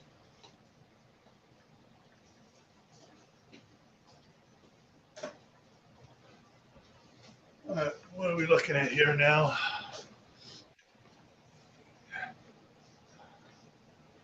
Okay, we're down to 11.5 pounds. So it's starting to come down.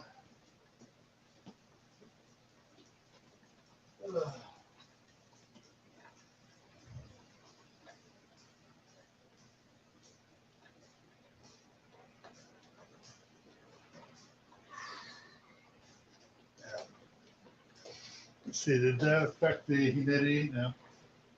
Ooh, oh boy. All right, Daniel's in trouble. He went and wore the one suspenders home. I bought the grandkids suspenders. I got assorted colors of suspenders for the kids because they're taking after my dad in the way that they're built. They have no hips, no butt, and the pants don't stay on. And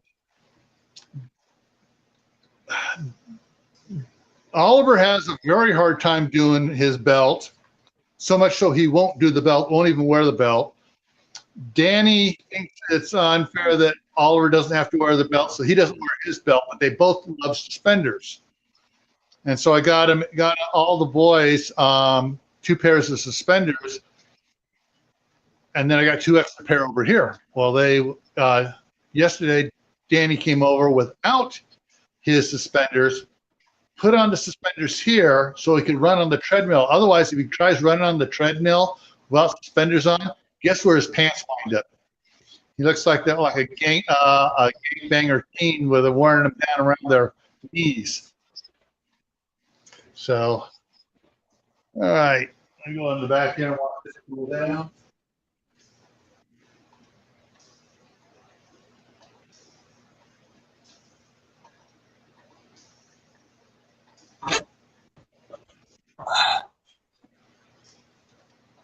Oh, got med delivers today. Okay. Am I hungry yet? I try not to eat until after 11, and I try to go till after 12 if I can, and then about 4 or 5 hours later, I'll have my dinner, early dinner, and trying to do the intermittent fasting with the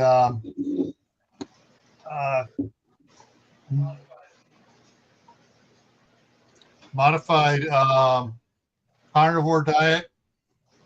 When I say modified, every now and then I will do a small bowl of cauliflower and butter and olive oil with the meat. But of course, with the grandkid comes over, it screws up the whole diet totally, because they want bologna sandwiches, they want, peanut butter and jam sandwiches, they want toast, and it is so friggin' hard not to have toast with them.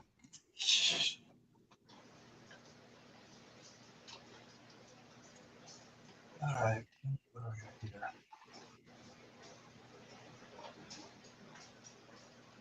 So, interesting. Might want, if you're interested in pew-pews.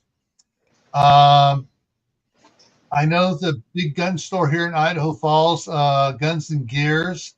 This Saturday is Smith & Wesson demo days, and they're going to do an active shooter presentation there. And so basically what they're doing is free range time for Smith & Wesson demo event, free Smith & Wesson gun rentals. So they have guns, you can go up there and rent guns to practice and stuff with. So those are free on Saturday. You get free 5 rounds of ammunition, free eye and ear protection, free target. And that's from 10 a.m. to 9 p.m. on February 15th. And let me see, stop sharing. There's the email poster and the email on it. I'm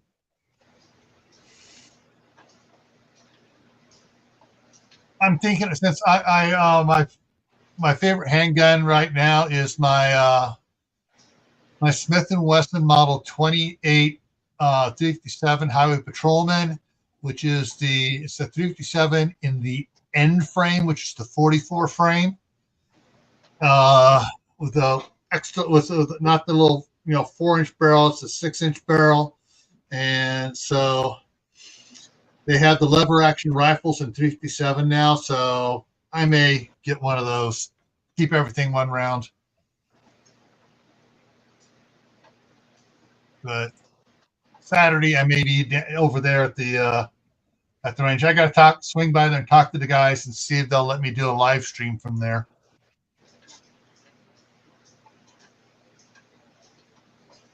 That would be cool if they let me do a live stream.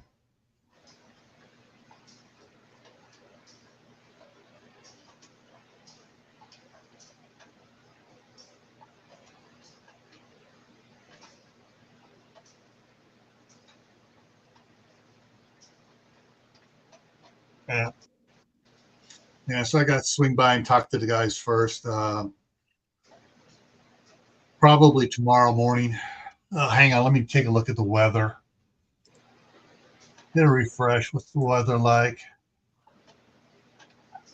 Oh, well, it's supposed to be totally free of snow. It says 20% chance of snow before 11 a.m. Let me take a look out the window here.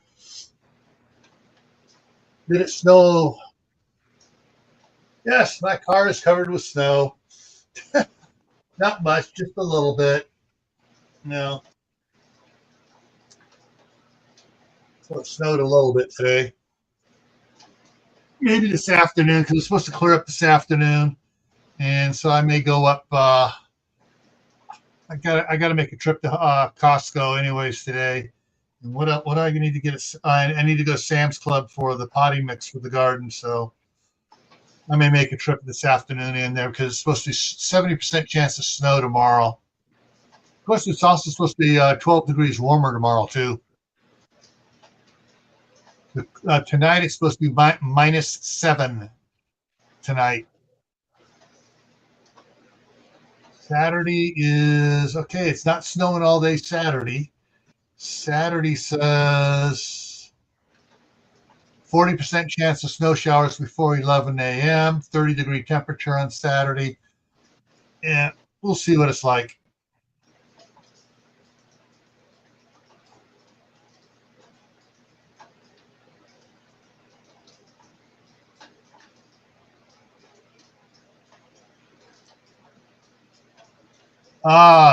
Diane, you're right. Doing a live stream from a gun store probably won't work. I might just have to record stuff and edit it at SHOT Show.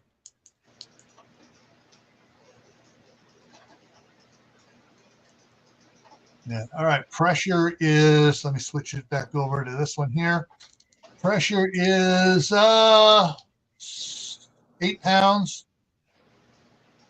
Dropping slowly.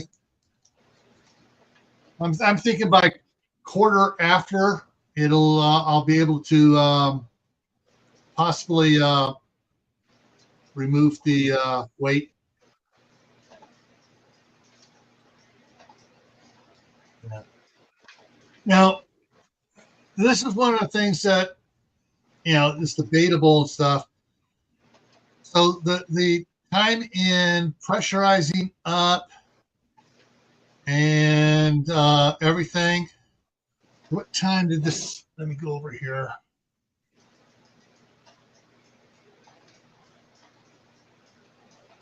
So all my prep time and stuff getting into there. So I went live at around 7:30 my time. So that's coming up on 10 o'clock my time. So it's 2.5 hours. It's going to be a little bit long. It may be close to 3 hours before I pop the lid on it. And so there's to can the meat. Hang on a second. If it's a water bath can, and before everybody goes, oh, you can't water bath can. Every other country has water bath canning is approved. Now, it's not disapproved in the United States. It's just not.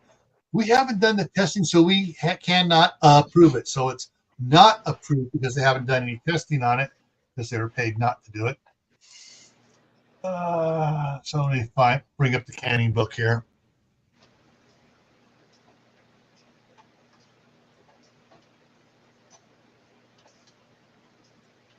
All right, so I'm pulling up the 1945 Kerr canning because the times have not changed other than on fish, and I'm not doing fish. Beef, beef, beef. Where's beef? There's vet. Now let me show you what I'm looking at. So there's canning tables, got vegetables, meats. Okay. Yeah, let's put the times on the meats of upking. Okay, so for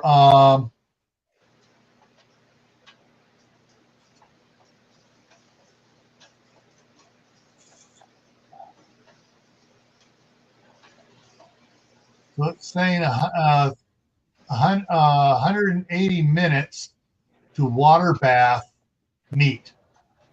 See, it used to be approved.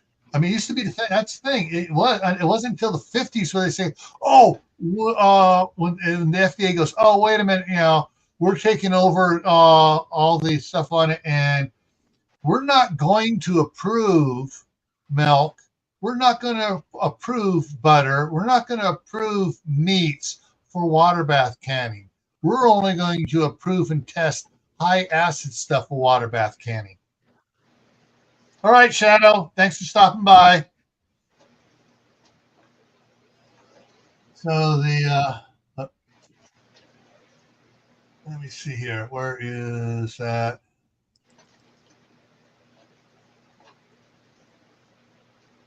Oh, come on here. There we go. Yeah, so 180 for that. The fish has gone up. The fish is longer now. And so it was 60 minutes for pints. It's 90 minutes for quarts. That's the only thing they didn't have. In the back, it gives the differences on the times and stuff for the sizes. So for meats and stuff, beef, veal, everything, yeah, it's a little bit different there. So yeah, it's for all the time heating up the pressure canner, getting the water hot, getting it to steam, putting the jiggler on it, and starting your cook time, and then the cool down time. It's going to be it's almost the same time. It's just that you got to be there. You have an extra kettle of water going to add to it. And the thing is, if I were doing the and where's the pressure's just about down to 5 pounds. And pressure's just about down to 5 pounds. So, yeah. So if I have a big, huge monster graniteware kettle that we used to do half-gallon jars in, and I can put 10 quarts in that, no problem. I may be able to get 12 quarts in that baby. And that would be quick. That would be definitely quicker than doing 2 batches on a pressure canner where I can only put 5 quarts in. No, they don't.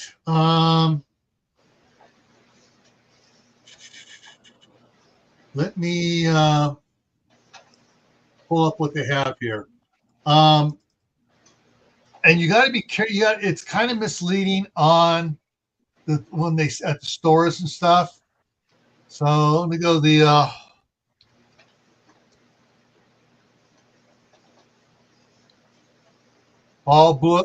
Blue Book of Canning. It says Blue Book of Canning 2024, 2025 is the next listing.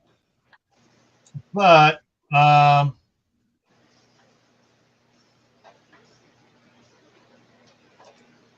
so it's not saying the paperback. Oh yeah.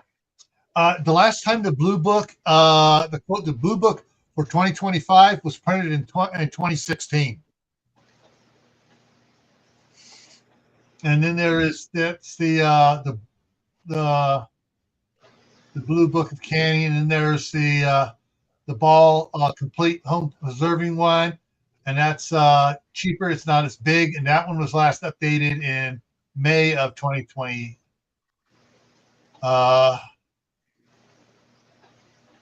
And then you can get the Ball Blue Book of Canning from 2010. They're still selling that, and that's $33. So but they don't really update it. They just say, all right, this is the book for this year, and it's the same. If you look at the print, edit date, print date, it's still several years old. Let me look at the other one here. USDA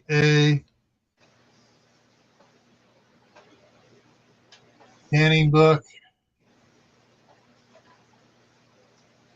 The USDA one, it was revised in 2015, so that's 10 years old, which means they're not doing any testing. They could be doing testing, which they're supposed to be doing they could be doing water bath canning testing for meats and butter, but no, they've been paid not to through campaign donations and other type of donations from the canning industry and the milk advisory and the dairy advisory board, which is a scam thing anyways, make all the dairies pay dues to it so they can do advertising for like milk does a body good. But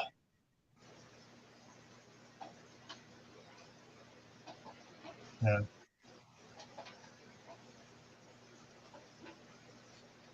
Yeah, so this top USDA one, DA one, it was revised 2015, but this is the 2020 printing version. And the 2020 printing version on the Legacy edition, which is was probably, let's go in and look at it and see if we find the print date on it. It'll let me in it. Come on. Revised 2015. Oh, so the Legacy also was revised in 2015. So,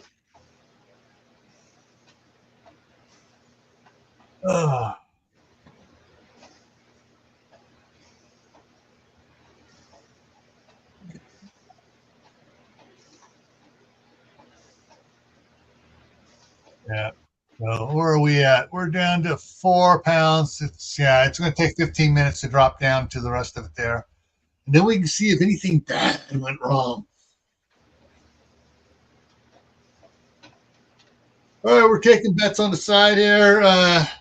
Giving odds here of 2-1.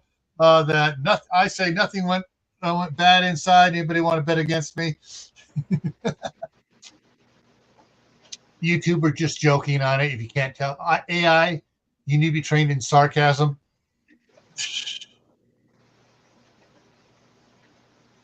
Yeah.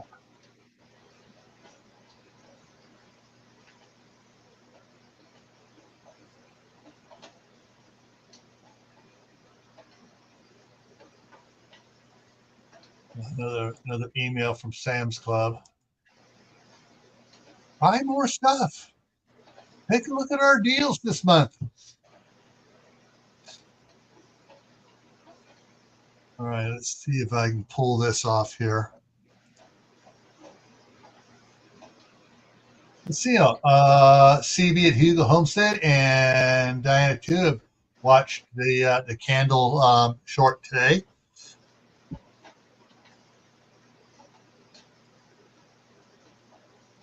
I got 5 thumbs up on it. 80 views, and only 5 thumbs up on the candle short for your prep for the day shorts.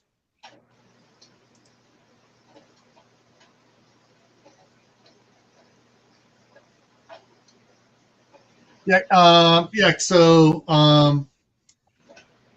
candles, like I say in it, and personally, from my experience working with at Homeland Security as an emergency management coordinator, and as a scoutmaster teaching the fire safety merit badge, the fireman chit for new scouts, the emergency preparedness merit badge, the safety merit badge.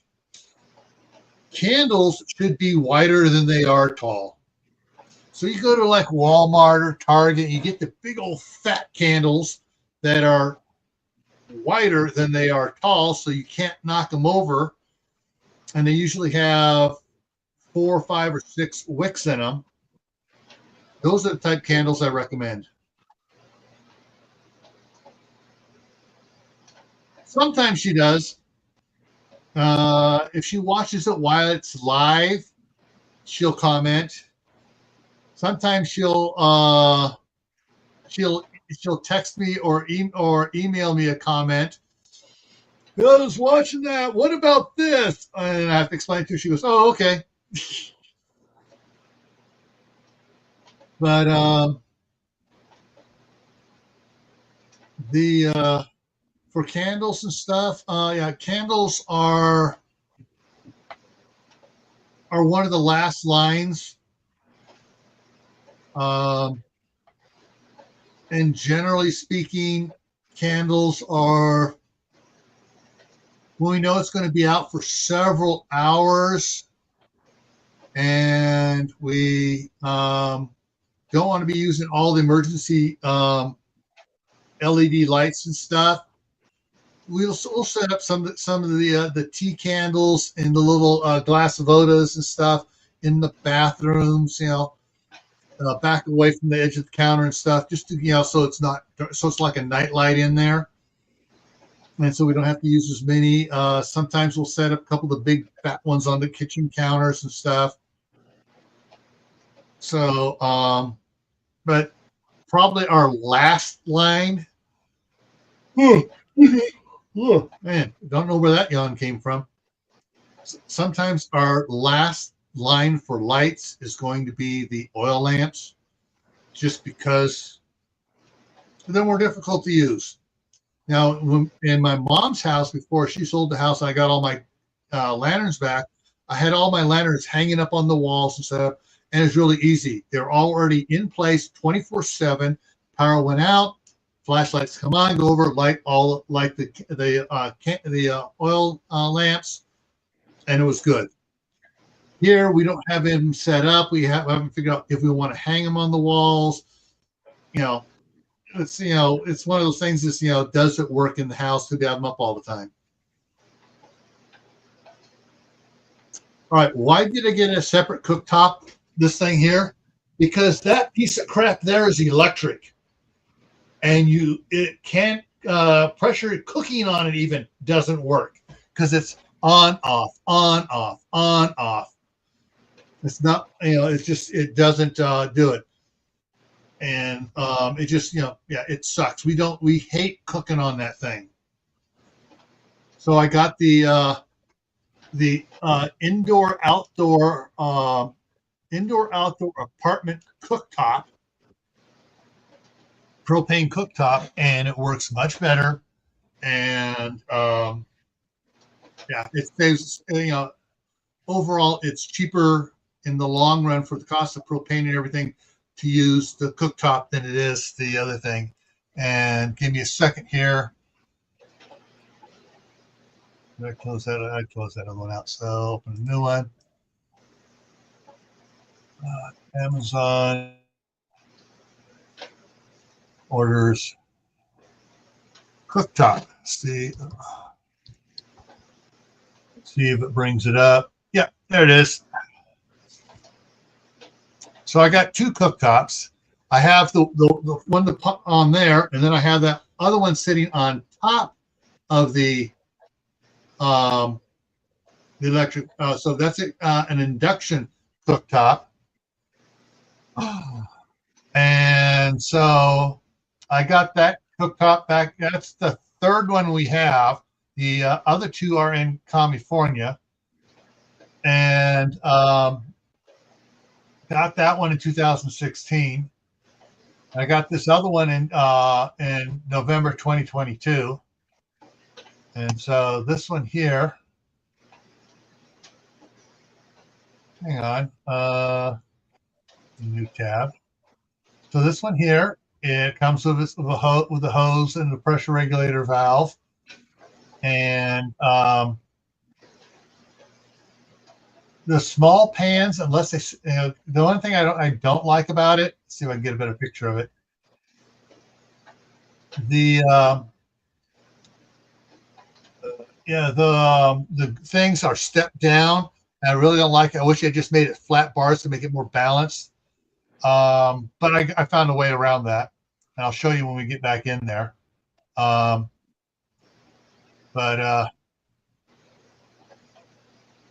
So I paid for it. Whoa, holy moly!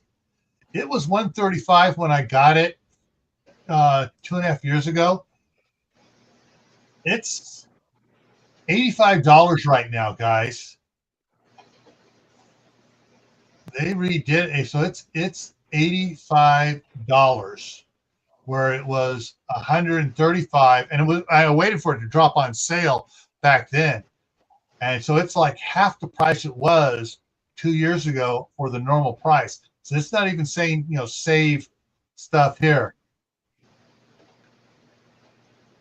So yeah, so if you want one of these, here's the link for it.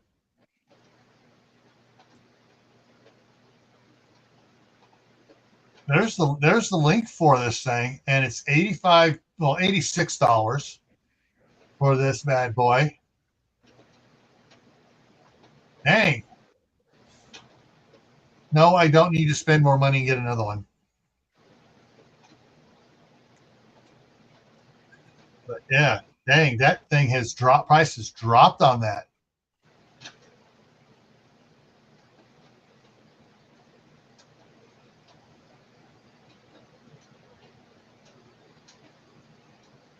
Yeah. So this is like $85. This is a great deal. Now I connect up to it the 30-pound propane tank because it's less hassle.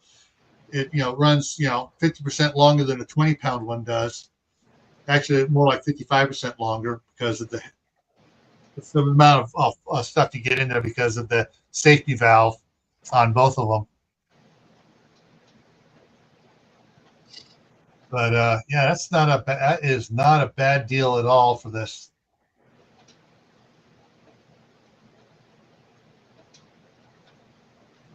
Oh, hang on a second here.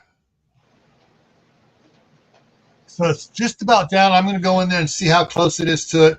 Once it hits on the pin, it's still at 1.5 pounds. So I got to give it, some, 5-10 minutes after it hits the pin before I start testing to see if it's spitting stuff or not. Yeah. Well, let me go check that out.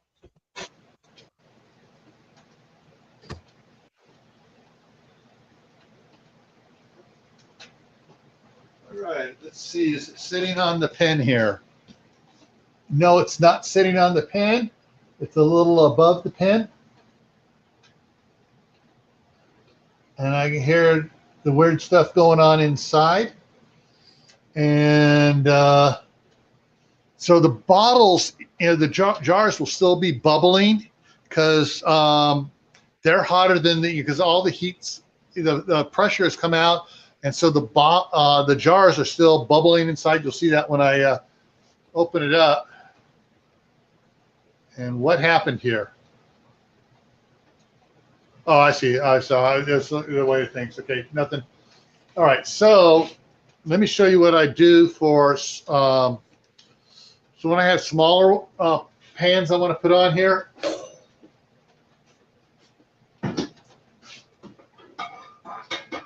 So when I want to use the small frying pan, if I try using a small, sometimes it'll sit, but it likes to slip. When you have stuff in it, it'll shift around, especially the small pots. I put a cake thing on here. Perfect. And it works just fine. So. And this I use to, like I filled this up with water last night. And so there is that much water left in it. I turned it off this morning when I came in here, but that humidifies the the house, so things are much nicer. Let me get a little closer to that. There we go. And so, so running the propane every other night to humidify the house, the 30-pound bottle lasts a month.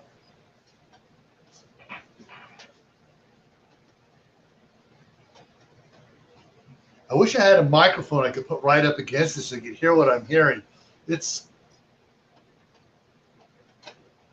kind of scary sounding.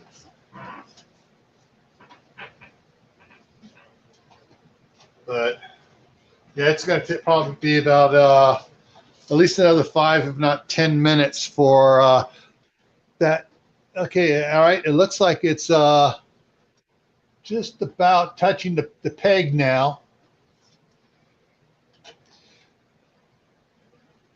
So I want to give it a few more minutes before I of cooling down time here before I pop the jiggler off to release pressure. Because I don't need to pop pressure quickly and have the contents expand a little quicker and push stuff out. Okay.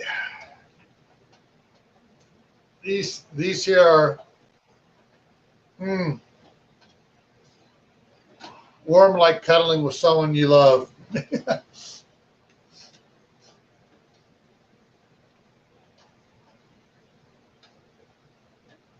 So these are cool enough I can just set them off to the side here.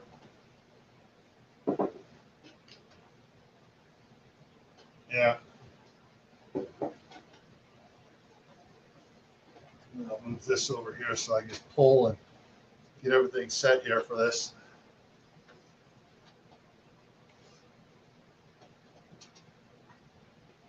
Oh, interesting. There's a safety blow-off pin. It pushes up into the rubber gasket and seals, and it just dropped. So that may have, yeah, it's loose. That may have released the pressure here.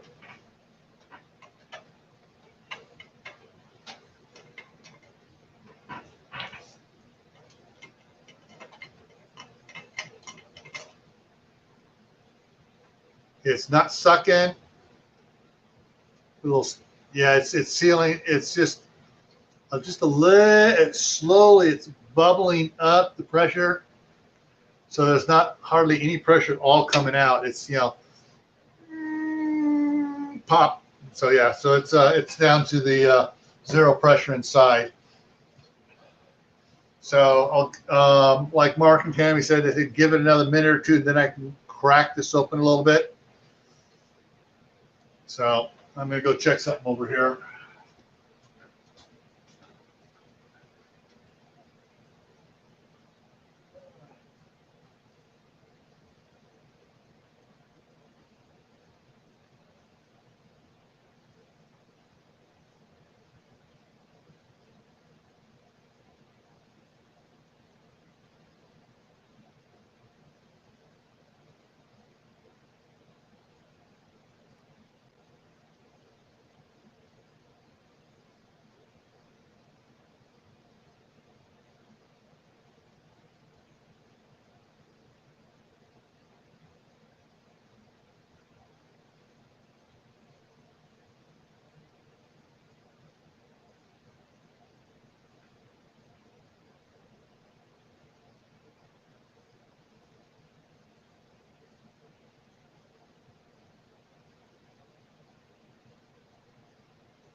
Okay, the pressure, the tank, the propane tank. Let me show you where the propane tank's at.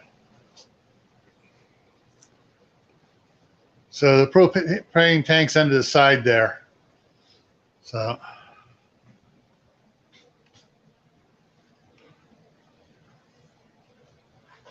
I'm going to be headed back in a couple more minutes here.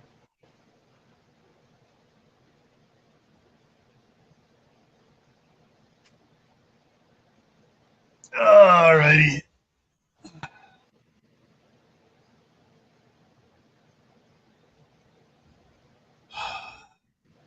Yeah. And with a 30-pound tank, it's taller, so the regular stuff is up closer to the lower countertop there, and keeps the grandkids away from it. Of course, they've all been. I've showed them all the nice fire videos of fires exploding and stuff, and their eyes go that big around, and so like they leave it alone.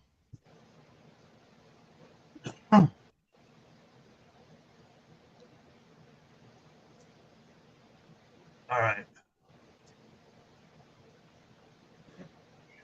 just working that.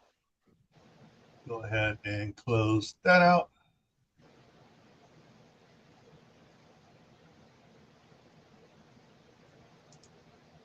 Closing that out.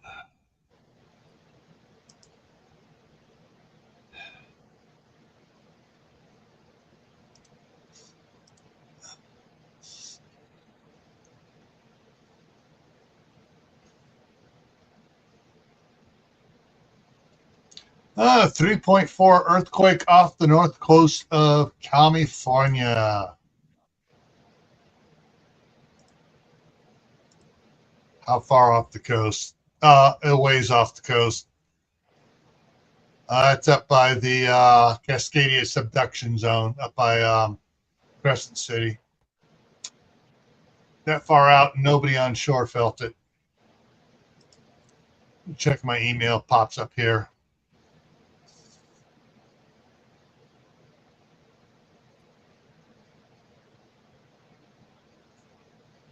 All righty. Oh, that's the other thing I want to check out too here. Okay. Get my refresh stuff. So last night, all of a sudden,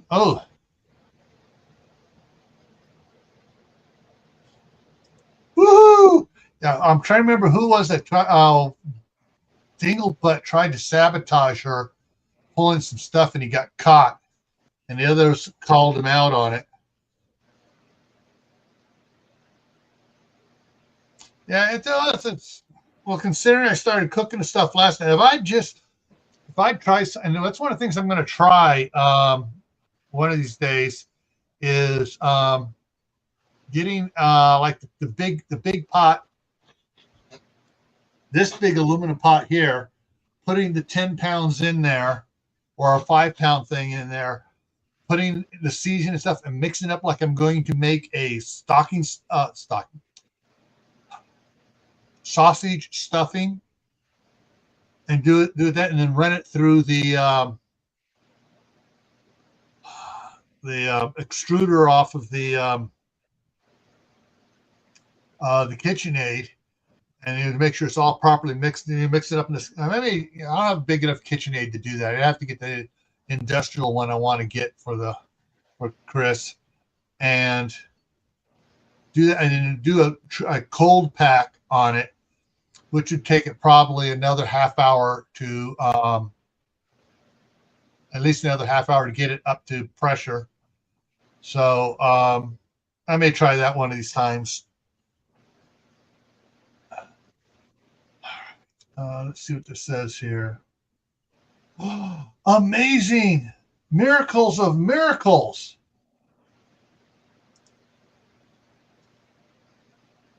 This is what YouTube's been screwing me over with.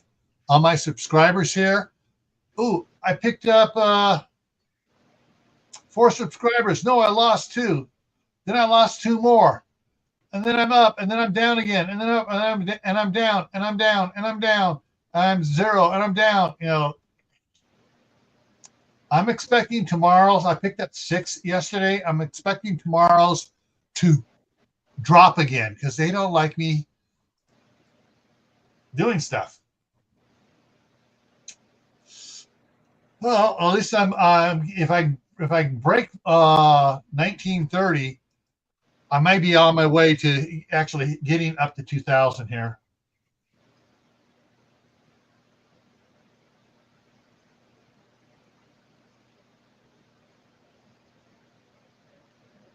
7 people still in here. We got 7 people still in here.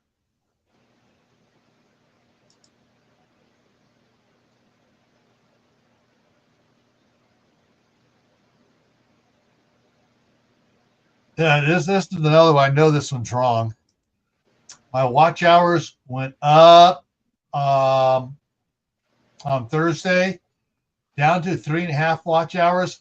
I know, so I have for a fact that several friends that were watching some of the playlists, and some of the videos they watched and commented on were long videos, and that should have had at least 25 hours of watch time on the Friday. But hey, they you know, they've been shorting me watch hours. I know they have been, because if I fall below 4,000 watch hours in the last 365 days, so it's a rolling day thing, I lose my monetization. But the last 28 days, I'm at 525 watch hours. So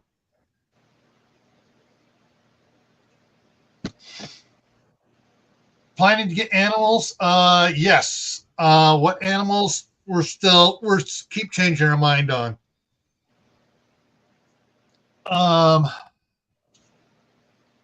We've thought about getting goats.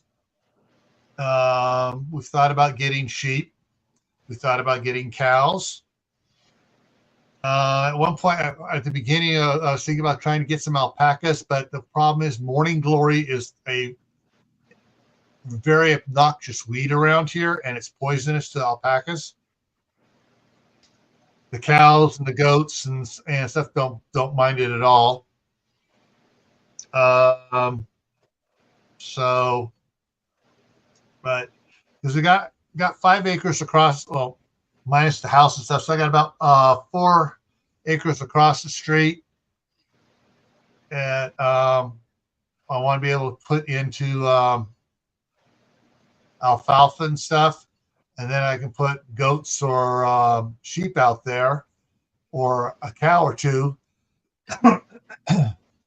Before I bought the property, Brandon, who used to own this property, was leasing most of the property from the owner, and the owner had his nephew who was living in the house, and so Brandon had like 10 cows out there, and so, but if we get cows, we're probably going to get we may do the thing where we buy a calf as soon as it's weaned and put it out. You can buy a couple calves and put it out there, and then every year buy another calf, and as it grows up and when it gets harvested, then we have another one coming in right behind it, and so they can have grow it more than enough feed out there for them. And just get one of the neighbors that has one of the small combines to come in and just cut it, and then rake it and bale it for us, so we have food to last through the winter. For the it would be 2 cows every winter, steers, whatever, and do it that way.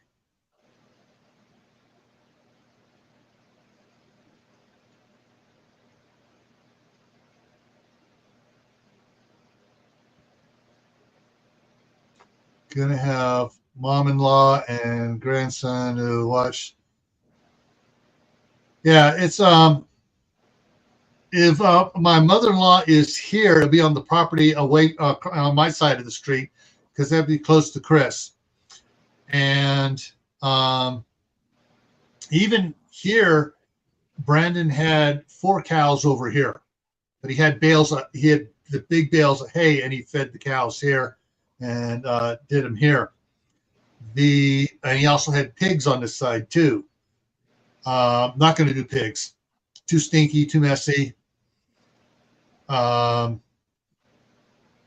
we did stuff over there, it's going to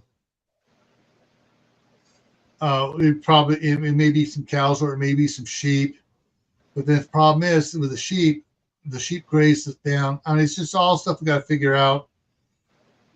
course, with the way things are going with eggs and chickens, we may turn the old pig pen silo into a monster chicken coop and raise chickens and sell eggs. At the stupid price of eggs, it might be a good deal to go on. I'm going to go and pop that open now.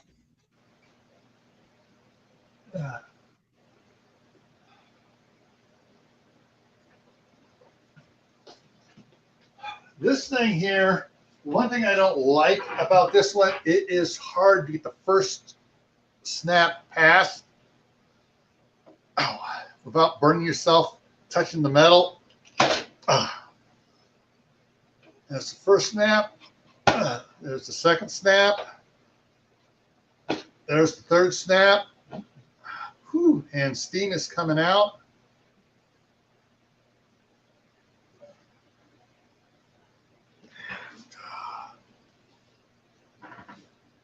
Kind of hard to tell if any siphoning was done here.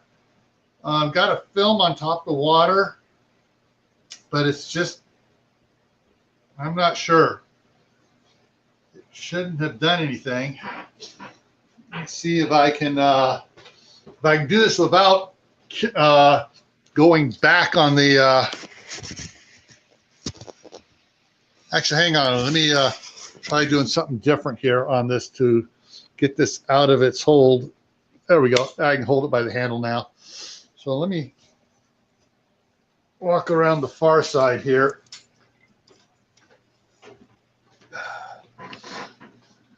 Might be able to get a better view of the, not sure how well that's going to show up, the stuff on there. And I can see boiling, bubbling in each of the jars. So let me put this back over here, and now pull jars out and put them on the, there we go. Now we're gonna, let me go change the view from back there so it's bigger here.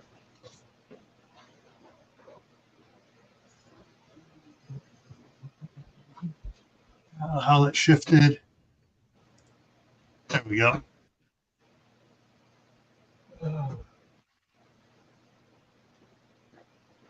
All right, it's looking better there. So now, let me back this off a little bit so I get a better view of everything. All right, so I'm going to put this over here by the sink so it can cool off properly there. Get my tongs and carefully lift out the uranium rods out.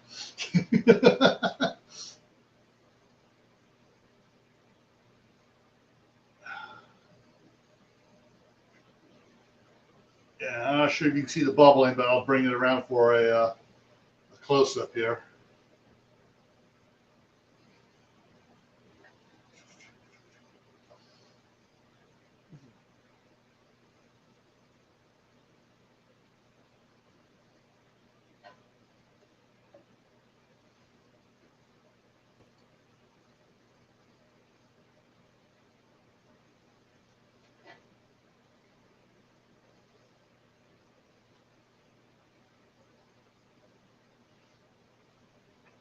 So let's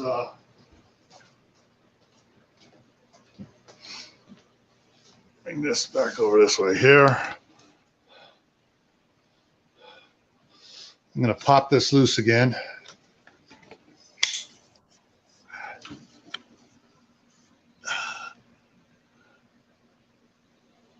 You can see the bubbling going on in that one there. And I can see the bubbling going big time in there. And I can see material is going up that way there. This one here may have siphoned up a little bit, kind of hard to tell on some of these because these tops were dry when they went in. So no telling how that got on top there. But yeah, even that one over there, you can see they're all bubbling away, and that's normal for it. So go ahead and put this back in the tripod, and then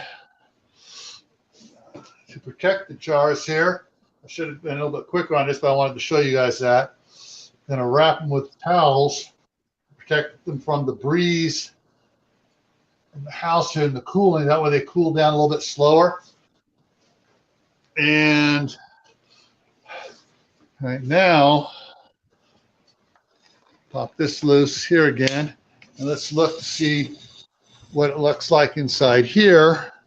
So there isn't that much stuff in there. There's just some little bits of scum. I mean, if anything's siphoned out, I would probably say that's like maybe a half or a quarter teaspoon, because the way oil sits on top, and that would have been the fat coming out of the jars, because that'd be on top. So very little came out. So that's all in all, that's a really good good job there. So let me go back in here for the wrap up.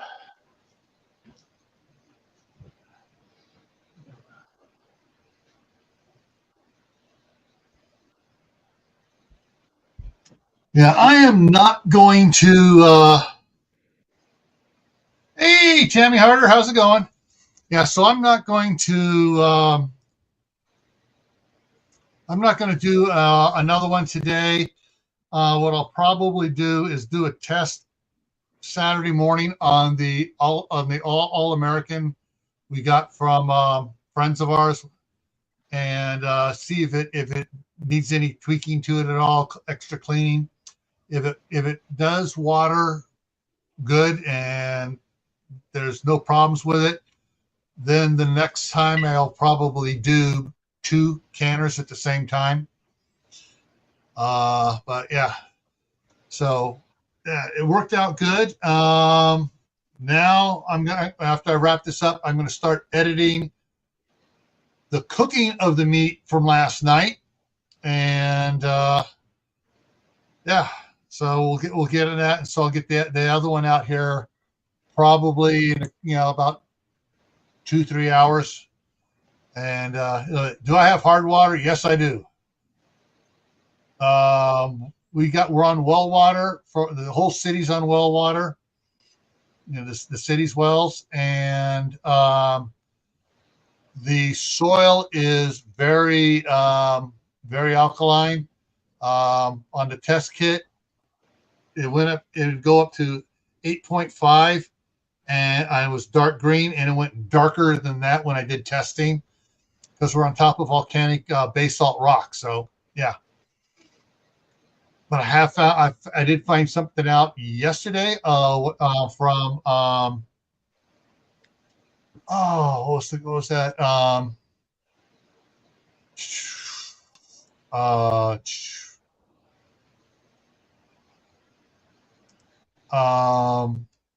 crud.